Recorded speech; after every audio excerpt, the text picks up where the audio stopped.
ವತ್ಸದ್ ಎಲ್ಲರಿಗೆ ನಮಸ್ಕಾರ. ಅರಣ್ಯಕಾಂಡದ ಹೇಮಂತದ ವರ್ಣನೆಯ ಸಂದರ್ಭದಲ್ಲಿ ನಾವಿದ್ದೀವಿ. ಹೇಮಂತ ಋತು ಅಷ್ಟು ರಮಣೀಯವಾಗಿ ಆದಿಕವಿಯಿಂದ ವರ್ಣಿತವಾಯಿತು. ಕುವೆಂಪು ಅವರ ರಾಮಾಯಣ ದರ್ಶನದಲ್ಲಿ ಕೂಡ ಅದರ ವರ್ಣನೆ ಬಹಳ ಚೆನ್ನಾಗಿ ಬರುತ್ತೆ. ನೋಡಿದನು ಸೃಷ್ಟಿಯ ಆ ಅಭಾವವನ್ನೇ ಚಿತ್ರಿಸಿದ ಓಲ್. ಹಿಮದಲ್ಲಿ ಸೃಷ್ಟಿಯೇ ಅಭಾವವಾಗಿ ಬಿಟ್ಟಿತ್ತು. ಸೃಷ್ಟಿಯ ಅಭಾವವನ್ನು ಹಿಮದಲ್ಲಿ ಚಿತ್ರಿಸಿದ ಹಾಗೆ ಹೇಮಂತ ಕಾಣಿಸ್ತಾ ಇತ್ತು ಅಂತ ಕವಿ ಹೇಳ್ತಾರೆ. ನಿಹಾರ ರಚಿತಮಾ ಹೇಮಂತ ಮಂಜುಕಲಯಂ, ಗಿಡವಿಲ್ಲ, ಮರವಿಲ್ಲ, ಮಲೆಯಿಲ್ಲ, ಕಾಡಿಲ್ಲ, ನೆಲವಿಲ್ಲ, ಬಾನಿಲ್ಲ, ಬಿಳಿಯ ಬಣ್ಣವನುಳಿದು ನೋಟಕ್ಕೇನೊಂದಿಲ್ಲ, ಬೆಳ್ಪೊಂದೆ ಜಗಮೆಲ್ಲಮು. ಎಲ್ಲ ಒಂದೇ ಹಿಮದ ಬಿಳುಪು, ಮಂಜು ಮಂಜು. ಅದು ವೇದದಲ್ಲಿ ನಾಸದಾಸಿ ಇನ್ನೋ ಸದಾಸಿ ತದಾನೀಂತಮ ಆಸೀತ್ತಮ ಸಾ ಗುಳ್ಳಮಗ್ರೆ ಅಂತ ಸತ್ ಅಸತ್ತು ಇತ್ಯಾದಿ ಯಾವುದೂ ಇರಲಿಲ್ಲ. ಕತ್ತಲ ಒಳಗೆ ಮುಳುಗಿತ್ತು ಅಂತ.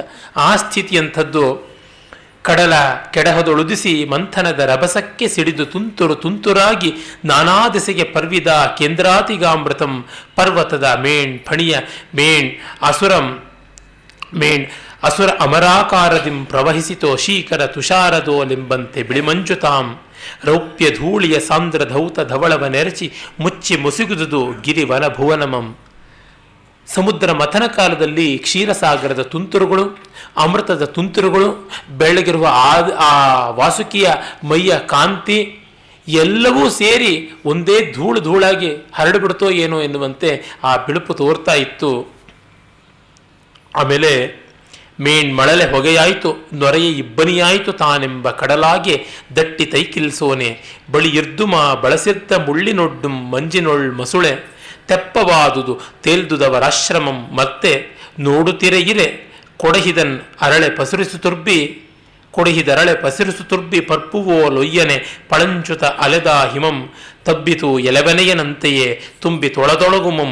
ತೆರವಾಗಿಲಿಂದೆ ಬೆಳಕಂಡಿಯಿಂದೊಳವಕ್ಕು ಲೆಕ್ಕಿಸದೆ ಮಡದಿಯೊಡನೆ ಕಾರ್ಪುಗೊಂಡಿದ್ದ ದಿನಕುಲದ ಕಲಿಕುಮಾರಂ. ಆ ಹಿಮ ಯಾವ ಥರ ಇತ್ತು ಅಂತಂದರೆ, ಹತ್ತಿಯನ್ನೆಲ್ಲ ಹಿಂಜಿ ಹಾರಿಸಿದ ಹಾಗೆ, ಮರಳನ್ನು ಮಂಜು ಮಾಡಿದ ಹಾಗೆ, ಸಮುದ್ರದ ತುಂತುರನ್ನೆಲ್ಲ ನೊರೆ ಮಾಡಿದ ಹಾಗೆ, ಒಂದಿಷ್ಟು ವ್ಯತ್ಯಾಸ ಗೊತ್ತಾಗದೆ ಭೂಮಿ ಆಕಾಶ ಒಂದಾಗಿ ತೋರ್ತಾ ಇತ್ತು ಆ ಹಿಮ. ಆ ತರಹ ಅಲ್ಲಿ ಹಿಮದ ಮಣಿಗಳು ಎಲೆಯ ಮೇಲೆ, ಗಿಡಗಳ ಮೇಲೆ, ಗರಿಕೆಯ ಮೇಲೆ ಎಲ್ಲ ಬಿದ್ದು ರತ್ನದ ಮಣಿಯ ಹಾಗೆ ರಾರಾಜಿಸ್ತಾ ಇದ್ದುವು ಅಂತೆಲ್ಲ ವರ್ಣನೆಯನ್ನು ಮಾಡ್ತಾರೆ. ಆ ಚಳಿಗಾಲದ ವರ್ಣನೆ ಇನ್ನು ಮುಂದಿನ ಕವಿಗಳಿಗೂ ಎಷ್ಟೋ ಜನಕ್ಕೆ ಸ್ಫೂರ್ತಿಯಾಗುವಂತೆ ಬಂತು. ಆ ಒಂದು ಸಂದರ್ಭದಲ್ಲಿ ಲಕ್ಷ್ಮಣ ಭರತ ಎಷ್ಟು ಕಷ್ಟಪಡ್ತಾ ಇದ್ದಾನು ಅಂತ ಹೇಳ್ಕೊಂಡು ಬರ್ತಾನೆ ಅಂತಲೂ ನಾವು ನಿನ್ನೆ ಗಮನಿಸಿದ್ವಿ. ಆಗ ಅವನು ಹೇಳ್ತಾನೆ, ಜಿತಸ್ವರ್ಗಸ್ತವ ಭ್ರಾತ್ರ ಭರತೇನ ಮಹಾತ್ಮನ ವನಸ್ಥಮಪಿ ತಾಪಸ್ಯೇ ಯಸ್ತ್ವಾಮನುವಿಧೀಯತೆ. ಅಣ್ಣ, ನಿನ್ನ ತಮ್ಮ ಅನಿಸಿಕೊಂಡ ಭರತ ನಿಜವಾಗಲೂ ಸ್ವರ್ಗವನ್ನು ಬದುಕಿರುವಾಗಲೇ ಗೆದ್ದು ಬಿಟ್ಟಿದ್ದಾನೆ. ನೀನು ಕಾಡಿನಲ್ಲಿ ತಪಸ್ವಿಯಾಗಿರುವುದನ್ನು ನೋಡಿ ಅವನೂ ಕೂಡ, ಭರತನೂ ಕೂಡ ತಪಸ್ವಿಯಾಗಿದ್ದಾನೆ. ಇದಕ್ಕಿಂತ ದೊಡ್ಡ ಮಹನೀಯತೆ ಏನಿದೆ ಅಂತ ಹೇಳಿ ಮತ್ತೊಂದು ಮಾತು ಹೇಳ್ತಾನೆ. ನ ಪಿತ್ರ್ಯಂ ಅನುವರ್ತಂತೆ ಮಾತ್ರಕಂ ದ್ವಿಪದ ಇತಿ ಖ್ಯಾತೋ ಲೋಕಪ್ರವಾದೋಯಂ ಭರತೇನ ಅನ್ಯಥಾ ಕೃತಃ. ಲೋಕರೂಢಿಯ ಮಾತೊಂದಿದೆ, ಮಕ್ಕಳೇ ಹೆಚ್ಚಾಗಿ ತಾಯಿಯಂತೆ ಅಂತ, ನೂಲಿನಂತೆ ಸೀರೆ ತಾಯಿಯಂತೆ ಮಕ್ಕಳು ಅಂತ. ಆದರೆ ಭರತ ಈ ಥರದ ವರ್ತನೆಯನ್ನು ಅನುಸರಿಸುವ ಮೂಲಕವಾಗಿ ತಂದೆಗೆ ತಕ್ಕ ಮಗ ಅನಿಸಿಕೊಂಡ ಹೊರತು ತಾಯಿಗೆ ತಕ್ಕ ಮಗ ಅಂತ ಅನಿಸ್ಕೊಳ್ಳಿಲ್ಲ. ಭರ್ತ ದಶರಥೋ ಯಸ್ಯ ಸಾಧುಶ್ಚ ಭರತಸ್ಸುತಃ ಕಥಂನು ಸಾಂಬಾ ಕೈಕೇಯಿ ತಾದೃಶಿ ಕ್ರೂರದರ್ಶಿನಿ. ಗಂಡ ನೋಡಿದರೆ ಸಾಧು ದಶರಥ, ಮಗ ನೋಡಿದರೆ ಪರಮ ಸಾತ್ವಿಕ ಶಿಖಾಮಣಿ. ಈ ಮಧ್ಯೆ ಅವನ ಹೆಂಡತಿಯಾಗಿ ಅವನ ತಾಯಿಯಾಗಿ ಇದಾಳಲ್ಲ, ಇವಳು ಹೇಗೆಷ್ಟು ಕ್ರೂರದರ್ಶಿನಿ, ಕೆಟ್ಟ ದೃಷ್ಟಿ ಇರುವವಳು, ಇವಳು ಹೇಗೆ ಹುಟ್ಟುಬಿಟ್ಲು ಅಂತ ಲಕ್ಷ್ಮಣ ಎಲ್ಲ ವರ್ಣನೆ ಮಾಡಿ ಭರತನ ಹೊಗಳಿ ಕಡೆಯಲ್ಲಿ ಒಂದು ಚುಚ್ಚು ಮಾತು ಆಡ್ತಾನೆ. ಅದು ಲಕ್ಷ್ಮಣನಿಗೆ ಸಹಜ, ನಾವೆಲ್ಲ ಆಡುವಂಥದ್ದೇನೆ. ಇತ್ಯೇವಂ ಲಕ್ಷ್ಮಣೇ ವಾಕ್ಯೇ ಸ್ನೇಹಾದ್ ಬ್ರುವತಿ ಧಾರ್ಮಿಕೇ. ಏನು ಇದು? ಧಾರ್ಮಿಕನಾದ ಲಕ್ಷ್ಮಣ ಸ್ನೇಹದಿಂದ ಇನ್ನೂ ಹೇಳ್ತಾ ಇರಲಾಗಿ ಇಲ್ಲಿ ಸತಿಸಪ್ತಮಿ ಪ್ರಯೋಗ ಇದೆ. ಸಂಸ್ಕೃತದಲ್ಲಿ ಸತಿಸಪ್ತಮಿ ಪ್ರಯೋಗ ಪ್ರೆಸೆಂಟ್ ಕಂಟಿನ್ಯೂಸ್ ಟೆನ್ಸ್ ಅಂತ. ಇನ್ನೂ ಅದನ್ನು ಮಾತು ಮುಂದುವರಿಸ್ತಾನೆ ಇದ್ದಾನೆ. ಅಷ್ಟೊಳಗೆ ಪರಿವಾದಂ ಜನನ್ಯಾಸ್ತಂ ಅಸಹನ್ ರಾಘವೊಬ್ರವೀತ್. ತಾಯಿಯ ಬಗ್ಗೆ ಆಡಿದ ಬೈಗಳಿಗೆ ಅವನಿಗೆ ಒಪ್ಪಿಗೆ ಆಗದೆ ರಾಮ ತತ್ಕ್ಷಣವೇ ಹೇಳಿಬಿಡ್ತಾನೆ, ನತೆ ಎಂಬ ಮಧ್ಯಮಾತಾತ ಗರ್ಹಿತವ್ಯ ಕಥಂಚನ ತಾಮೇವ ಇಕ್ಷ್ವಾಕುನಾಥಸ್ಯ ಭರತಸ್ಯ ಕಥಾಂಕುರು. ಅಪ್ಪ, ಚಿಕ್ಕಮ್ಮನ್ನು ಬೈಯೋದು ಬೇಡ, ತಮ್ಮನ್ನು ಹೊಗಳೋಣ ಅಂತ. ಬಹಳ ದೊಡ್ಡ ವ್ಯಕ್ತಿತ್ವದ ಮಹನೀಯತೆ ಅಂದರೆ ಅದು ಕಾಣಿಸುವಂಥದ್ದು. ಕೈಕೇಯಿಯನ್ನು ಬೈದೆ ಭರತನ ಹೊಗಳೋಕ್ಕಾಗೋದಿಲ್ವೇ? ಕೈಕೇಯಿಯನ್ನು ಬೈದ್ಬಿಟ್ಟೆ ಭರತನ ಹೊಗಳಬೇಕೆ? ಇದು ನಮಗೆಲ್ಲರಿಗೂ ಒಂದು ದೊಡ್ಡ ಪಾಠ. ಯಾರನ್ನಾದ್ರೂ ಒಬ್ಬರನ್ನ ಮೆಚ್ಚಬೇಕು ಅಂದರೆ ಮತ್ತೊಬ್ಬರನ್ನ ತುಳಿದ್ರೆ ಅವರು ದೊಡ್ಡವರು ಅಂತ ಹೇಳ್ಬಿಟ್ಟು, ಅದ್ವೈತವನ್ನು ಹೊಗಳಬೇಕು ಅಂದರೆ ಈ ಬೌದ್ಧ ಅನ್ನುವಂಥ ಜೈನ ಅನ್ನುವಂಥ ಕಗ್ಗತ್ತಲೆಯನ್ನು ಓಡಿಸಿದಂತಹ ಶಂಕರಾಚಾರ್ಯರು ಅಂತಲೇ ಹೇಳಬೇಕು. ಜ್ಞಾನವನ್ನು ಪ್ರಕಾಶನ ಮಾಡಿದ್ರು ಅಂತ ಹೇಳಿದ್ರೆ ಸಾಕಾಗೋದಿಲ್ವೇ? ಇನ್ನೊಬ್ಬರನ್ನು ಓಡಿಸಿದ್ರು ಅಂತ. ವಸ್ತುತಃ ಮಹಾ ಬೌದ್ಧ ವಿದ್ವಾಂಸರಾದಂತಹ ಮಹಾಪಂಡಿತ ತ್ರಿಪಿಟಕಾಚಾರ್ಯ ರಾಹುಲ್ ಸಾಂಕೃತ್ಯಾಯನರು ತಮ್ಮ ಮಾಸ್ಟರ್ ಪೀಸ್ ಅಂತ ಹೇಳ್ಬೋದಾದ, ಬುದ್ಧಿಸ್ಟ್ ವರ್ಕ್ಸಲ್ಲೆಲ್ಲ ಮಾಸ್ಟರ್ ಪೀಸ್ ಅಂತ ಹೇಳ್ಬೋದಾದ ಬುದ್ಧಚರ್ಯ ಅಂತ ಒಂದು ಹಿಂದಿ ಗ್ರಂಥ ಬರೆದಿದ್ದಾರೆ. ಸಮಸ್ತ ತ್ರಿಪಿಟಕಗಳ ಸಾರ ಸಂಗ್ರಹ ರೂಪವಾದದ್ದು. ಅಲ್ಲಿ ಆರಂಭದ ಪ್ರಸ್ತಾವನೆಯಲ್ಲಿ ಹೇಳ್ತಾರೆ, ಶಂಕರಾಚಾರ್ಯರು ಬೌದ್ಧ ಮತ ಭಾರತದಿಂದ ಹೊರಗೆ ಹೋಗೋದಕ್ಕೆ ಕಾರಣ ಅಲ್ಲವೇ ಅಲ್ಲ. ವಸ್ತುತಃ ಭಾರತದಲ್ಲಿ ಆಗ ಇದ್ದ ಬೌದ್ಧವೇ ಅಷ್ಟು ಪತನವಾಗಿತ್ತು, ಸನಾತನ ಧರ್ಮ ಬೌದ್ಧಕ್ಕಿಂತ ಚೆನ್ನಾಗಿತ್ತು ಅಂತ ಹೇಳ್ತಾರೆ. ವಸ್ತುತಃ ಅವರು ಸನಾತನ ಧರ್ಮದ ಕಟು ವಿರೋಧಿಗಳು, ಕಟುವಾದ ವಿಮರ್ಶಕರು, ಬೌದ್ಧ ಧರ್ಮದ ಮಹಾಪಕ್ಷಪಾತಿಗಳಾಗಿ ಬೌದ್ಧ ಸನ್ಯಾಸಿಗಳಾಗಿದ್ದವರು. ಅವ್ರು ಹೇಳ್ತಾರೆ, ಈ ಪಾತಕ ಶಂಕರಾಚಾರ್ಯರದಲ್ಲ ಬೌದ್ಧರದೇ ಅಂತ ಸುಮಾರು ಒಂದು 20-30 ಪೇಜ್ ಬರೆದು ಪ್ರತಿಪಾದನೆ ಮಾಡ್ತಾರೆ. ಹಾಗಿರುವಾಗ ಶಂಕರಾಚಾರ್ಯರು ಬೌದ್ಧ ಧರ್ಮವನ್ನು ಓಡಿಸದಂತಹ ಮಹನೀಯರು ಅಂತ ಅವ್ರನ್ನ ಪ್ರಶಂಸೆ ಮಾಡಬೇಕು ಅಂತ. ಹಾಗೇನೆ ದ್ವೈತ ಪ್ರಶಂಸೆ ಮಾಡಬೇಕು, ಅದ್ವೈತ ಧ್ವಾಂತ ದೂರ ಮಾಡದಂಥವರು, ಅದ್ವೈತವನ್ನು ಧ್ವಂಸ ಮಾಡದಂಥವರು ಅಂತ. ಈಗ ಶೈವವನ್ನು ಹೇಳಬೇಕು ಅಂದರೆ ವಿಷ್ಣುವನ್ನು ಬಲಿ ಹಾಕಿದವರು, ವೈಷ್ಣುವನ್ನು ಬಲಿ ಹಾಕದಂಥದ್ದು ಶೈವ ಅಂತ ಹೀಗೆ ಹೇಳುವಂಥದ್ದು. ಮಹಾವಿಷ್ಣು ನೃಸಿಂಹಾವತಾರವನ್ನು ತಾಳದ, ಆ ನೃಸಿಂಹಾವತಾರದ ಆರ್ಭಟವನ್ನು ಸಹಿಸೋಕ್ಕೆ ಆಗದೆ ಜಗತ್ತೆಲ್ಲ ಒದ್ದಾಡಿದಾಗ ಮಹಾದೇವ ಈಶ್ವರ ಶರಭಾವತಾರವನ್ನು ತಾಳಿ ಅವನನ್ನು ಮಟ್ಟ ಹಾಕದ ಅಂತ ಶೈವರು ಹೇಳಿದ್ರೆ, ಆ ಶರಭಾವತಾರ ಅತಿರೇಕವಾದಾಗ ವಿಷ್ಣು ಗಂಡಬೇರುಂಡ ಅವತಾರ ತಾಳಿ ಅದನ್ನು ಬಲಿ ಹಾಕಿದ್ದು ಅಂತ ಇವರು ಹೇಳೋದು. ಅಂದರೆ ಇನ್ನೊಬ್ಬರನ್ನ ತುಳಿದೇ ತಾನು ದೊಡ್ಡವನಾಗಬೇಕು ಅಂತ. ಧ್ರುವ ಯಾರನ್ನ ತುಳಿದ ಮೇಲು ಬಂದ? ಧ್ರುವ ಮಹಾರಾಜನ ಬದುಕನ್ನು ನೋಡಿದ್ರೆ ಗೊತ್ತಾಗುತ್ತಲ್ಲ ಎಷ್ಟು ಮಹನೀಯತೆ ಆತನಲ್ಲಿ. ಅಂದರೆ ಸುರುಚಿಯ ಮಗ ಉತ್ತಮ, ನೆಗೆದು ಬಿದ್ದು ಹೋಗ್ಬಿಡ್ಬೇಕು ಅಂತ ವರ ಕೇಳ್ಕೊಂಡ ಇಲ್ವಲ್ಲ, ತಾನು ಉನ್ನತೋನ್ನತವಾದ ಶಾಶ್ವತ ಕೀರ್ತಿಯ ಸ್ಥಾನವನ್ನು ಪಡೆಯಬೇಕು ಅಂತ ಬಯಸ್ತ. ಅಂದರೆ ಏನು, ಬೇರೊಬ್ಬರ ಸ್ಥಾನವನ್ನು ಕಸ್ಕೊಳ್ಳಿಲ್ಲ. ನಾಹಂ ಯಾಚೆ ಪದಮುಡುಪತೇರ್ ನಾಧಿಕಾರಂ ಅಘೋನಃ ನಾಪಿ ಬ್ರಾಹ್ಮೀಂ ಭುವನ ಗುರುತಾಂ ಕಾಕಥಾನ್ಯ ಪ್ರಪಂಚೆ ಅನ್ಯಸ್ಯಾನ್ಯ ಸ್ಥಿತಿಮಭಿಲಷನ್ ಅಸ್ತು ಕಸ್ತಸ್ಯ ಲೋಕಃ ಶಂಭೋ ಮಹ್ಯಂ ದಿಶ ಮಸೃಣಿತಂ ಮಮಕಾನಂದಮೇವ. ದೇವರೇ, ನನಗೆ ಇಂದ್ರನ ಪದವಿ ಕೊಡು, ಚಂದ್ರನ ಪದವಿ ಕೊಡು ಅಂತ ಕೇಳೋದಿಲ್ಲ. ಒಬ್ಬರು ಇನ್ನೊಬ್ಬರ ಸೀಟನ್ನು ಬಯಸಿದ್ರೆ ಕೊನೆಯಲ್ಲಿ. ಹಾಗಾಗಿ ನನ್ನದಾದ ಆನಂದ ಏನು ನೀನು ಬರೆದಿಟ್ಟಿದೆಯೋ ಅದನ್ನು ನನಗೆ ಕೊಡು ಅಂತ. ಹೀಗಾಗಿ ರಾಮ ಇಂಥ ದೃಷ್ಟಿಯವನು. ಭರತನ್ನ ಕೊಂಡಾಡುವಾಗ ಕೈಕೇಯಿಯನ್ನು ಬೈಬೇಕಾಗಿಲ್ಲ ಅಂತ. ಆದರೆ ನಾನೂ ಸೇರಿಕೊಂಡಂತೆ ಎಲ್ಲ ಅನೇಕ ಲೋಕವರ್ತನೆಯಲ್ಲಿ ಕಾಣಿಸುವಂಥದ್ದು, ಒಂದನ್ನು ಪ್ರಶಂಸೆ ಮಾಡಬೇಕಾದರೆ ಇನ್ನೊಬ್ಬರಲ್ಲಿ ಇಂಥದ್ದಿಲ್ಲ ನೋಡಿ, ಇವರಲ್ಲಿ ಇದೆ ಅಂತ ಹೇಳುವಂಥದ್ದು. ಅದು ನಹಿನಿಂದಾನ್ಯಾಯ ರೂಪ ಅಂತ ಭಾವಿಸಿಕೊಳ್ತೀವಿ, ಆದರೆ ಅದು ನಿಂದಾನ್ಯಾಯ ರೂಪವೇ ಆಗಿಬಿಡುತ್ತೆ. ಅದು ಕಡಿಮೆ ಮಾಡಿಕೊಳ್ಳಬೇಕಾದ್ದು. ರಾಮ ಆ ರೀತಿಯಾದ ಪಾಠ ಹೇಳ್ತಾ ಇದ್ದಾನೆ. ಅದನ್ನು ಅದಾಗಿ ಹೊಗಳಿ ಇನ್ನೊಂದರ ಹೋಲಿಕೆಯನ್ನು ತಂದು ಮತ್ತೊಂದು ಹೀನ ಅಂತ ಮಾಡಬೇಕಾದ್ದಿಲ್ಲ ಅಂತ. ನಿಶ್ಚಿತಾಪಿ ಹಿಮೆ ಬುದ್ಧಿರ್ವನೆ ವನವಾಸೆ ದೃಢವ್ರತ ಭರತ ಸ್ನೇಹ ಸಂತಪ್ತ ಬಾಲಿಶೀಕ್ರಿಯತೆ ಪುನಃ. ಮತ್ತೊಂದು ಮಾತು ಹೇಳ್ತಾನೆ, ನಾನು ಕಾಡಲ್ಲಿರೋದಕ್ಕೆ ನೆಮ್ಮದಿ ನಿಶ್ಚಯ ಎರಡೂ ಇಟ್ಕೊಂಡಿದ್ದೀನಿ. ಆದರೆ ಭರತ ನಾನು ಕಾಡಲ್ಲಿದ್ದೀನಿ ಅಂತ ಅವನು ಊರಲ್ಲಿದ್ದು ಕಾಡಲ್ಲಿರುವ ಕಷ್ಟಪಡ್ತಾ ಇದ್ದಾನೆ ಎಂದಾಗ ಅಯ್ಯೋ ವನವಾಸ ಬೇಗ ಮುಗಿಯಲಿ ಅಂತ ಅನಿಸುತ್ತೆ ಅಂತಾನೆ. ಎಷ್ಟು ದೊಡ್ಡ ರೀತಿಯಲ್ಲಿ ನಡ್ಕೊಳ್ತಾನೆ. ತನಗಿದೇನೂ ಕಷ್ಟ ಇಲ್ಲ, ಅರೆ ತನಗಾಗಿ ಭರತ ಕಷ್ಟಪಡ್ತಾ ಇದ್ದಾನೆ ಅನ್ನೋದು ದೊಡ್ಡದಲ್ಲ ಅಂತ ಹೇಳ್ಬಿಟ್ಟು. ಸಂಸ್ಮರಾಮ್ಯಸ್ಯ ವಾಕ್ಯಾನಿ ಪ್ರಿಯಾಣಿ ಮಧುರಾಣಿ ಚ ಹೃದಯಾನ್ಯಮೃತಕಲ್ಪಾನಿ ಮನಃ ಪ್ರಹ್ಲಾದನಾನಿ ಚ. ಅವನ ವ್ಯಕ್ತಿತ್ವವನ್ನು, ಅವನ ಮಾತುಗಳನ್ನು ನೆನೀತಾ ನನಗೆ ಮನಸ್ಸು ಅಮೃತಮಯವಾಗುತ್ತೆ. ಅವನ ಮಾತುಗಳು, ಅವನ ವರ್ತನೆಗಳು ಎಲ್ಲ ತುಂಬಿಕೊಂಡು ಬಿಡುತ್ತೆ ಹೃದಯವನ್ನು. ಕದಾನ್ವಹಂ ಸಮೇಷ್ಯಾಮಿ ಭರತೇನ ಮಹಾತ್ಮನ ಶತ್ರುಘ್ನೇನ ಚ ವೀರೇಣ ತ್ವಯಾ ಚ ರಘುನಂದನ. ಲಕ್ಷ್ಮಣ, ನೀನು ಶತ್ರುಘ್ನ ಭರತ ಎಲ್ಲ ಸೇರಿರುವ ಸಂದರ್ಭ ಯಾವಾಗ ಬರುತ್ತೋ ಅಂತ ನೋಡೋಕ್ಕೆ ಕಾಯ್ತಾ ಇದ್ದೀನಿ ಅಂತ ಹೇಳ್ತಾನೆ. ಇಲ್ಲಿ ನೋಡಿ, ಲಕ್ಷ್ಮಣ ಬಾಯಿ ಮುಚ್ಕೋ, ಇಂಥ ಮಾತಾಡೋದಕ್ಕೆ ನೀನು ಎಂಥವನೋ ಕಂಡಿದ್ದೀನಿ, ನೀನು ಕೂಡ ಕೆಟ್ಟ ಮಾತಾಡೋದನ್ನ ಇಷ್ಟು ಸರ್ತಿನ ಆಡೋದು ಅಂತ ಹಾಗೆ ಅವನನ್ನು ಬೈಲೂ ಇಲ್ಲ.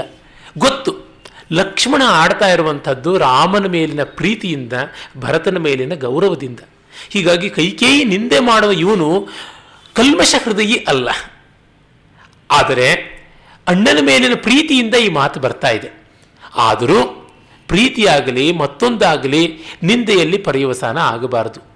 ಯಾವುದನ್ನು ಬೈದೆ ನಮ್ಮ ವಿಷಯ ಹೇಳೋದಕ್ಕೆ ಸಾಧ್ಯ ಇಲ್ಲವೇ ಅನ್ನುವುದನ್ನು ಮೊದಲು ಗಮನಿಸಿಕೊಳ್ಬೇಕು ಅಂತ.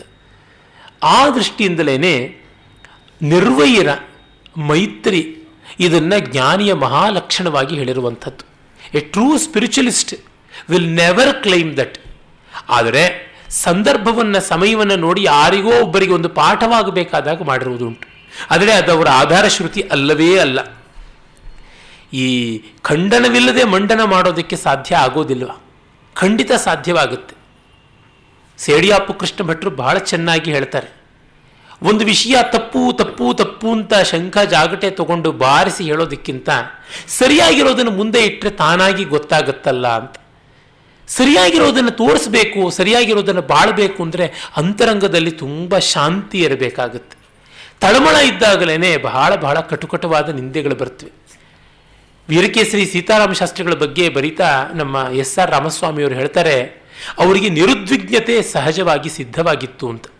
ಯಾವ ಮಟ್ಟದ ನಿರುದ್ವಿಗ್ನತೆ ಇತ್ತು ಅಂದರೆ, ಅವರ ಮಗ ರಾಮಮೂರ್ತಿ, ಮೊಮ್ಮಗ ಎಲ್ಲರೂ ಸುಮಾರು ಕುಟುಂಬ ಸದಸ್ಯರು ತೋಟದ ಬಾವಿಯ ಅಗೆಸುವಂಥ ಪ್ರಯತ್ನದಲ್ಲಿದ್ದು ಇನ್ಸ್ಪೆಕ್ಷನ್ಗೆ ಹೋಗಿದ್ದಾಗ ಮಣ್ಣು ಕುಸಿದು ಬಿದ್ದು ಮನೆ ಮಂದಿ ಎಲ್ಲ ಭೂಸಮಾಧಿ ಆಗಿಬಿಟ್ರು. ಆಗಲೂ ಇವರು ನಿರುದ್ವಿಗ್ನರಾಗಿ ಆ ಅಂತ್ಯಕ್ರಿಯೆ, ಅದರ ವ್ಯವಸ್ಥೆ, ಮಹಜರು ಅದಕ್ಕೆಲ್ಲ ವ್ಯವಸ್ಥೆ ಮಾಡಿಕೊಂಡ್ರಂತೆ. ಮಾತ್ರವಲ್ಲ, ಅವರು ಎದುರಿಗೆ ಯಾವ ವಿಕಟವಾದ ಪ್ರಶ್ನೆಯನ್ನು, ಇರಿಟೇಟಿಂಗ್ ಆದ ಪ್ರಶ್ನೆ ಕೇಳಿದ್ರು ಕೂಡ ನಿರುದ್ವಿಗ್ನರಾಗಿ ಶಾಂತರಾಗಿ ಸ್ಪಷ್ಟವಾದ ಸಮಾಧಾನವನ್ನು ಹೇಳ್ತಾ ಇದ್ದಂತೆ. Convictions were very strong. ಆದರೆ ನಿಂದೆ ಅವರ ಬಾಯಿಂದ ಬರ್ತಲೇ ಇರ್ತಾರಲ್ಲ, ಸ್ಪಷ್ಟವಾಗಿ ಸಹಜವಾಗಿ ಹೇಳ್ತಾ ಇದ್ದಂತೆ. ಅದು ಒಂದು ಮಹನೀಯವಾದಂಥ ಗುಣ. ರಾಮ ಅಂಥ ಗುಣಗಳ ಪರಾಕಾಷ್ಠೆ ಅಂತ ಹೇಳಬೇಕು. ಅವನು ಬಹಳ ಬಹಳ ಕಡಿಮೆ ಪ್ರಸಂಗದಲ್ಲಿ ಆಕ್ಷೇಪ ಮಾಡಿರುವುದು, ಅದು ಯಾವುದೋ ಒಂದು ಮಿಂಚಿ ಮಾಯವಾಗೋದು, ಮಾನುಷ ಭಾವ ತೋರಿಸೋದಕ್ಕೋಸ್ಕರ ಬಂದದ್ದಷ್ಟೇ ಅಂತ ಅನಿಸುತ್ತೆ. ಈ ತರಹ ಕೃತಾಭಿಷೇಕೋ ಗಿರಿರಾಜಪುತ್ರ್ಯ ರುದ್ರಸ್ಸನಂದಿ ಭಗವಾನಿ ವೇಷ, ಹೋಗಿ ಸ್ನಾನ ಮಾಡ್ತಾನಂತೆ. ಈ ಥರ ಮಾತಾಡಿದ ಮೇಲೆ ಆಗ ಸ್ನಾನ ಮಾಡುವಾಗ ಹೇಗಿತ್ತು ಅಂದರೆ, ರಾಮ ಶಿವ ಮತ್ತು ಪಾರ್ವತಿಯರು ನಂದಿಕೇಶ್ವರನ ಜೊತೆಗೆ ದೇವಗಂಗೆಯಾದ ಮಂದಾಕಿನಿಯಲ್ಲಿ ಸ್ನಾನ ಮಾಡುವಂತೆ ಇತ್ತು ಅಂತ ಕವಿ ವರ್ಣನೆ ಮಾಡ್ತಾನೆ. ಇತ್ಯೇವಂ ವಿಲಪಂಸ್ತತ್ರ ಪ್ರಾಪ್ಯ ಗೋದಾವರೀಂ ನದೀಂ ಚಕ್ರೇಭಿಷೇಕಂ ಕಾಕುಸ್ತ ಸಾನುಜ ಸಹಸೀತೆಯ. ದುಃಖ ಪಡ್ತಾ, ಅಯ್ಯೋ ತನ್ನ ತಮ್ಮಂದಿರು ಅಲ್ಲಿ ಎಷ್ಟು ಕಷ್ಟಪಡ್ತಾ ಇದ್ದಾರೋ, ತಾಯಂದರಿಗೆ ಎಷ್ಟು ವಿಯೋಗ ವ್ಯಸನವೋ ಅಂತಂದುಕೊಂಡು ತಾನು ಸ್ನಾನ ಮಾಡ್ತಾನೆ. ಆಮೇಲೆ ವಾಪಸ್ ಬಂದು ಸಂತೋಷವಾಗಿ ಬಗೆ ಬಗೆಯಾದ ಮಾತು ಕಥೆ ಆಡಿಕೊಂಡಿರ್ತಾರೆ. ಆ ಸಂದರ್ಭದಲ್ಲಿಯೇ, ಈ ಹೇಮಂತದ ದಿವಸದಲ್ಲಿಯೇ ಶೂರ್ಪಣಖೆ ಬರ್ತಾಳೆ. ಸರಾಮ ಪರ್ಣಶಾಲಾಯ ಮಾಸೀನ ಸಹ ಸೀತೆಯ ವಿರರಾಜ ಮಹಾಬಾಹುಶ್ಚಿತ್ರಯ ಚಂದ್ರಮ ಇವ. ಚಿತ್ರ ನಕ್ಷತ್ರದ ಜೊತೆ ಚಂದ್ರಮ ಇದ್ದಂತೆ ಸೀತಾರಾಮರು ಇರುವಾಗ, ತಥಾಸೀನಸ್ಯ ರಾಮಸ್ಯ ಕಥಾ ಸಂಸಕ್ತ ಚೇತಸಃ ತಂದೇಶಂ ರಕ್ಷಸೀ ಕಾಚಿದಾಗ ಆಜಗಾಮ ಯದೃಚ್ಛಯ. ಈ ಯದೃಚ್ಛಯ ಅನ್ನುವ ಶಬ್ದ ಇಲ್ಲಿಗೆ ಎರಡನೇ ಸರ್ತಿ. ಅಯೋಧ್ಯಾಕಾಂಡದಲ್ಲಿ ಜ್ಞಾತಿದಾಸಿ ಯಥೋ ಜಾತ ಕೈಕೇಯ್ಯಸ್ತು ಸಹೋಷಿತ ಪ್ರಾಸಾದಂ ಚಂದ್ರಸಂಕಾಶ ಮಾರುರೋಹ ಯದೃಚ್ಛಯ ಅಂತ ಕೇಳಿದ್ವಿ. ಮಂಥರೆ ಉನ್ನತವಾದ ಭವನವನ್ನು ಹತ್ತಿ ಬಂದಳು. ಎತ್ತರದ ಭವನ ಹತ್ತಿದ್ರೂ ಅವಳ ತಲೆ, ಅವಳ ಮನಸ್ಸು ಕೆಳಗೆ ಇದ್ದದ್ದು. ಇಲ್ಲಿ ಹಾಗೆ ತಪಸ್ವಿಗಳಿರುವ ವನಕ್ಕೆ ಶೂರ್ಪಣಕ್ಕೆ ಎದೃಚ್ಛಯ ಅವಳು ಬಂದರು. ಅವಳು ಬಂದಂಥದ್ದು ಪ್ರಶಾಂತವಾದ ತಪೋವನಕ್ಕಾದರೂ ಅಂತರಂಗದಲ್ಲಿ ಪ್ರಶಾಂತಿ ಇರಲಿಲ್ಲ. ಅವಳು ರಾಕ್ಷಸಿ. ಎದೃಚ್ಛಯ ಆಕಸ್ಮಿಕವಾಗಿ ಬೈ ಚಾನ್ಸ್ ಬಂದಳು. ಈ ಆಕಸ್ಮಿಕಗಳು ಏನೆಲ್ಲ ಮಾಡುತ್ತವೆ ಅನ್ನೋದಕ್ಕೆ ನೋಡಿ, ಅಲ್ಲಿ ಒಬ್ಬ ಮಂಥರೆ, ಇಲ್ಲಿ ಒಬ್ಬ ಶೂರ್ಪಣಕ್ಕೆ. ವೃಷಸ್ಯಂತಿ ವೃಷಸ್ಕಂಧಂ ರಾಘವಂ ರಾವಣಾನುಜ ಭೂಯಶೂರ್ಪಣಖಾ ಬೇಜೆ ಶೂರ್ಪಕಾರಾತಿ ಬಾಧಿತ. ಶೂರ್ಪಕ ಅಂದರೆ ಶಂಬರ ಅಂತ ಅರ್ಥ. ಇದು ಭೋಜಚಂಪು ರಾಮಾಯಣದ ಪದ್ಯ. ಇದು ಶೂರ್ಪಕಾರಾತಿ ಅಂದರೆ ಮನ್ಮಥ. ಮನ್ಮಥನಿಂದ ಬಾಧೆಗೊಳಗಾದ ಶೂರ್ಪಣಖ ವೃಷಸ್ಯಂತಿ ಅಂದರೆ ಲಂಪಟವಾದ ಮನಸ್ಸುಳ್ಳವಳು, ವೃಷಸ್ಕಂಧನಾದ ವೃಷಭಸ್ಕಂದ ಗೂಳಿಯ ಹಾಗೆ ಹಿಳಿಲಿನ ಹಾಗೆ ಅದರ ತೋಳುಗಳ ಹಾಗೆ ಇರುವಂಥ ತೋಳುಲ್ಲ ಒಳ್ಳೆಯ ಬಾಹುಗಳನ್ನು ಉಳ್ಳಂಥ ರಾಮನ ಹತ್ತಿರಕ್ಕೆ ಅವಳು ಬರ್ತಾಳೆ. ರಾಘವಂ ರಾವಣಾನುಜ, ರಾಘವನ ಹತ್ತಿರ ರಾವಣಾನುಜೆ ಬರ್ತಾಳೆ. ಅವಳು ಬಂದು ವರ್ತಿಸುವ ರೀತಿ ನೋಡಿ, ಸಾತು ಶೂರ್ಪಣಖಾ ನಾಮ ದಶಗ್ರೀವಸ್ಯ ರಕ್ಷಸಃ ಭಗಿನಿ ರಾಮಮಾಸಾದ್ಯ ದದರ್ಶ ತ್ರಿದಶೋಪಮಂ. ದೇವೇಂದ್ರನ ಹಾಗಿರುವಂತಹ ದೇವತೆಯ ಹಾಗಿದ್ದ ಶ್ರೀರಾಮನನ್ನ ಕಂಡು ಆಸ್ಥೆಯಿಂದ ಅವಳು ಬರ್ತಾಳೆ. ಸಿಂಹೋರಸ್ಕಂ ಮಹಾಬಾಹುಂ ಪದ್ಮಪತ್ರ ನಿಭೀಕ್ಷಣಂ ಆಜಾನುಬಾಹುಂ ದೀಪ್ತಾಸ್ಯಂ ಅತೀವ ಪ್ರಿಯದರ್ಶನಂ ಗಜವಿಕ್ರಾಂತ ಗಮನಂ ಜಟಾಮಂಡಲಧಾರಿಣಂ ಸುಕುಮಾರಂ ಮಹಾಸತ್ವಂ ಪಾರ್ಥಿವವ್ಯಂಜನಾನ್ವಿತಂ ರಾಮಮಿಂದೀವರ ಶ್ಯಾಮಂ ಕಂದರ್ಪ ಸದಶಪ್ರಭಂ ಬಭೂವೇಂದ್ರೋಪಮಂ ದೃಷ್ಟ್ವಾ ರಾಕ್ಷಸೀ ಕಾಮಮೋಹಿತ.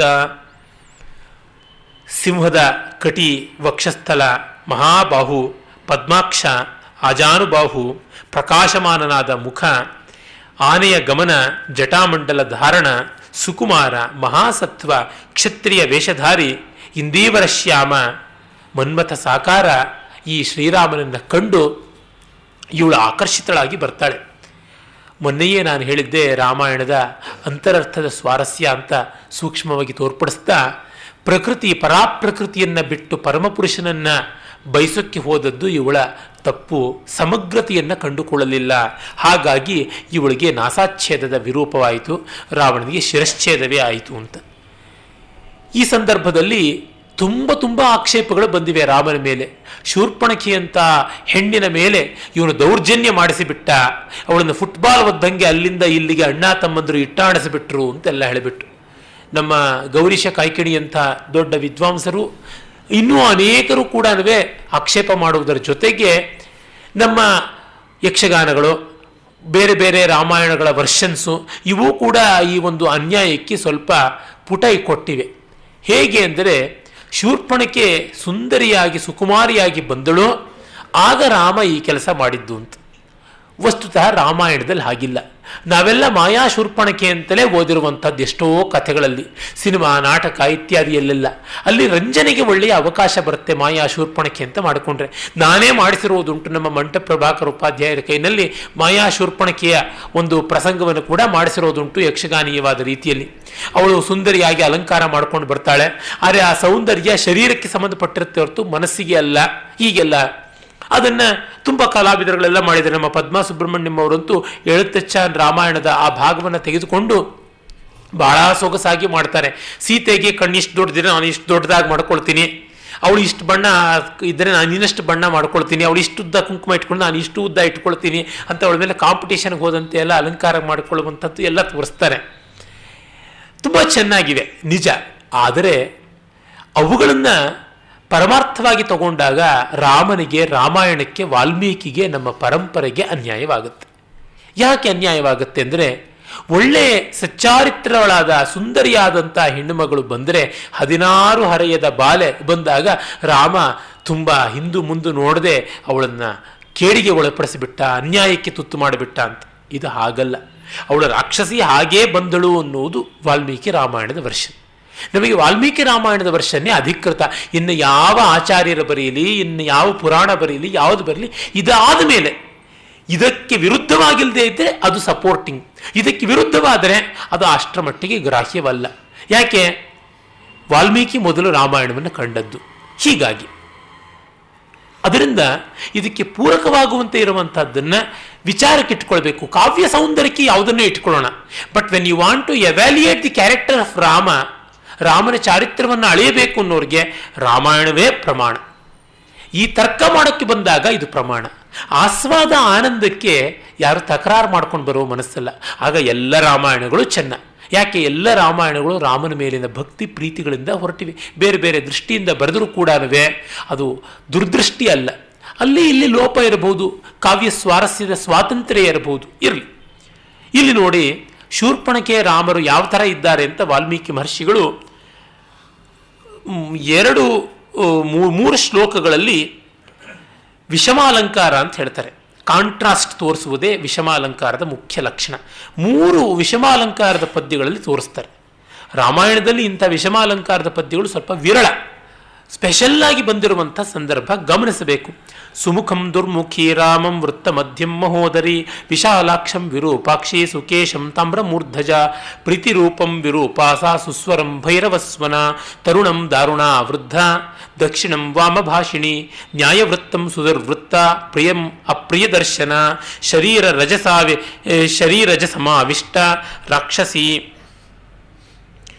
ಸಮಾವಿಷ್ಟ ರಾಕ್ಷಸಿ ವಾಕ್ಯಮಬ್ರವೀತ್. ಇವಳು ದುರ್ಮುಖಿ, ಮುಖ ನೋಡಿದ್ರೆ ಸಾಕು ಭಯಾನಕ. ರಾಮ ಸುಮುಖ. ಅಂದರೆ ಸುಮುಖತ್ವ ಬರೀ ಮುಖದ ಅಂದಚಂದದಿಂದ ಮಾತ್ರ ಬರೋಲ್ಲ, ಅಂತರಂಗದ ನಿರ್ಮಲತೆಯಿಂದನೂ ಬರುವಂಥದ್ದು. ಅವಳಿಗೆ ಅಂತರಂಗದಲ್ಲಿ ನಿರ್ಮಲತೆ ಹಗಲಿನಲ್ಲಿ ದೀವಟಿಗೆ ಹಾಕ್ಕೊಂಡು ಹುಡುಕಿದ್ರೂ ಸಿಗುವಂಥದ್ದಲ್ಲ. ಅವಳ ಅಂತರಂಗವೆಲ್ಲ ಕಲುಷಿತ. ಅದೇನು ನಿಮಗೆ ಆಗದೆ ಇದ್ದವ್ರನ್ನೆಲ್ಲ ಗೂಬೆ ಕೂಡಿಸ್ಬಿಡ್ತೀರಾ ಅಂತಂದರೆ ನೋಡೋಣ ಅವಳ ಕ್ರೆಡೆನ್ಷಿಯಲ್ಸೇ ಯಾವ ಥರ ಇದೆ ಅಂತ ಮುಂದೆ ಗೊತ್ತಾಗುತ್ತಲ್ಲ. ಅವಳು ಮೊದಲಿಗೇನೆ ಹೇಳಿದಂತೆ ವೃಷಸ್ಯಂತಿ. ಭೋಜರಾಜ ಸ್ಪಷ್ಟವಾಗಿ ಹೇಳ್ತಾನೆ, ಮುಂದೆ ವಾಲ್ಮೀಕಿಗಳು ಆ ಮಾತನ್ನು ಬಳಸ್ತಾರೆ. ವೃಷಸ್ಯಂತಿ ಇದು ಕಾಮುಕ, ಲಂಪಟಳಾದವಳು, ಹಿಂದು ಮುಂದು ನೋಡದೆ ಇರ್ತಕ್ಕಂಥವಳು. ಆಯಿತು, ಮಾನವ ಸಹಜವಾದ ಭಾವ ಅಲ್ವಾ ಅಂತ. ಮಾನವ ಸಹಜವಾದದ್ದೆಲ್ಲ ಸರಿ ಅಂತ ಅಲ್ಲ, ಸಹಜವೆಲ್ಲ ಸರಿಯಲ್ಲ, ಅದು ಸವಿಯೂ ಅಲ್ಲ. ಅದನ್ನು ಮೊದಲು ನಾವು ಗಮನದಲ್ಲಿ ಇಟ್ಕೊಳ್ಬೇಕು. ಹಸಿವು ಎಲ್ಲರಿಗೂ ಸಹಜ. ಅದಕ್ಕೆ ನಿಮ್ಮ ಮನೆಗೆ ಬಂದು ನಿಮ್ಮ ಅಡುಗೆ ಮನೆಯಲ್ಲಿ ಏನು ಮಾಡಿದ್ರು ಅದನ್ನು ಎತ್ಕೊಂಡು ನಾನು ಹೋಗ್ತೀನಿ ಅಂತಂದರೆ ಏನಂತ ಮಾಡೋಣ? ಅಲ್ಲ, ಅದಕ್ಕೊಂದು ವ್ಯವಸ್ಥೆ ಇದೆ. ಪ್ರಾಣಿಗಳಿಗೆ ಇಲ್ವಲ್ಲ ಆ ಥರ ಅಂದರೆ ನಾವು ಪ್ರಾಣಿಗಳು ಅಲ್ಲವಲ್ಲ.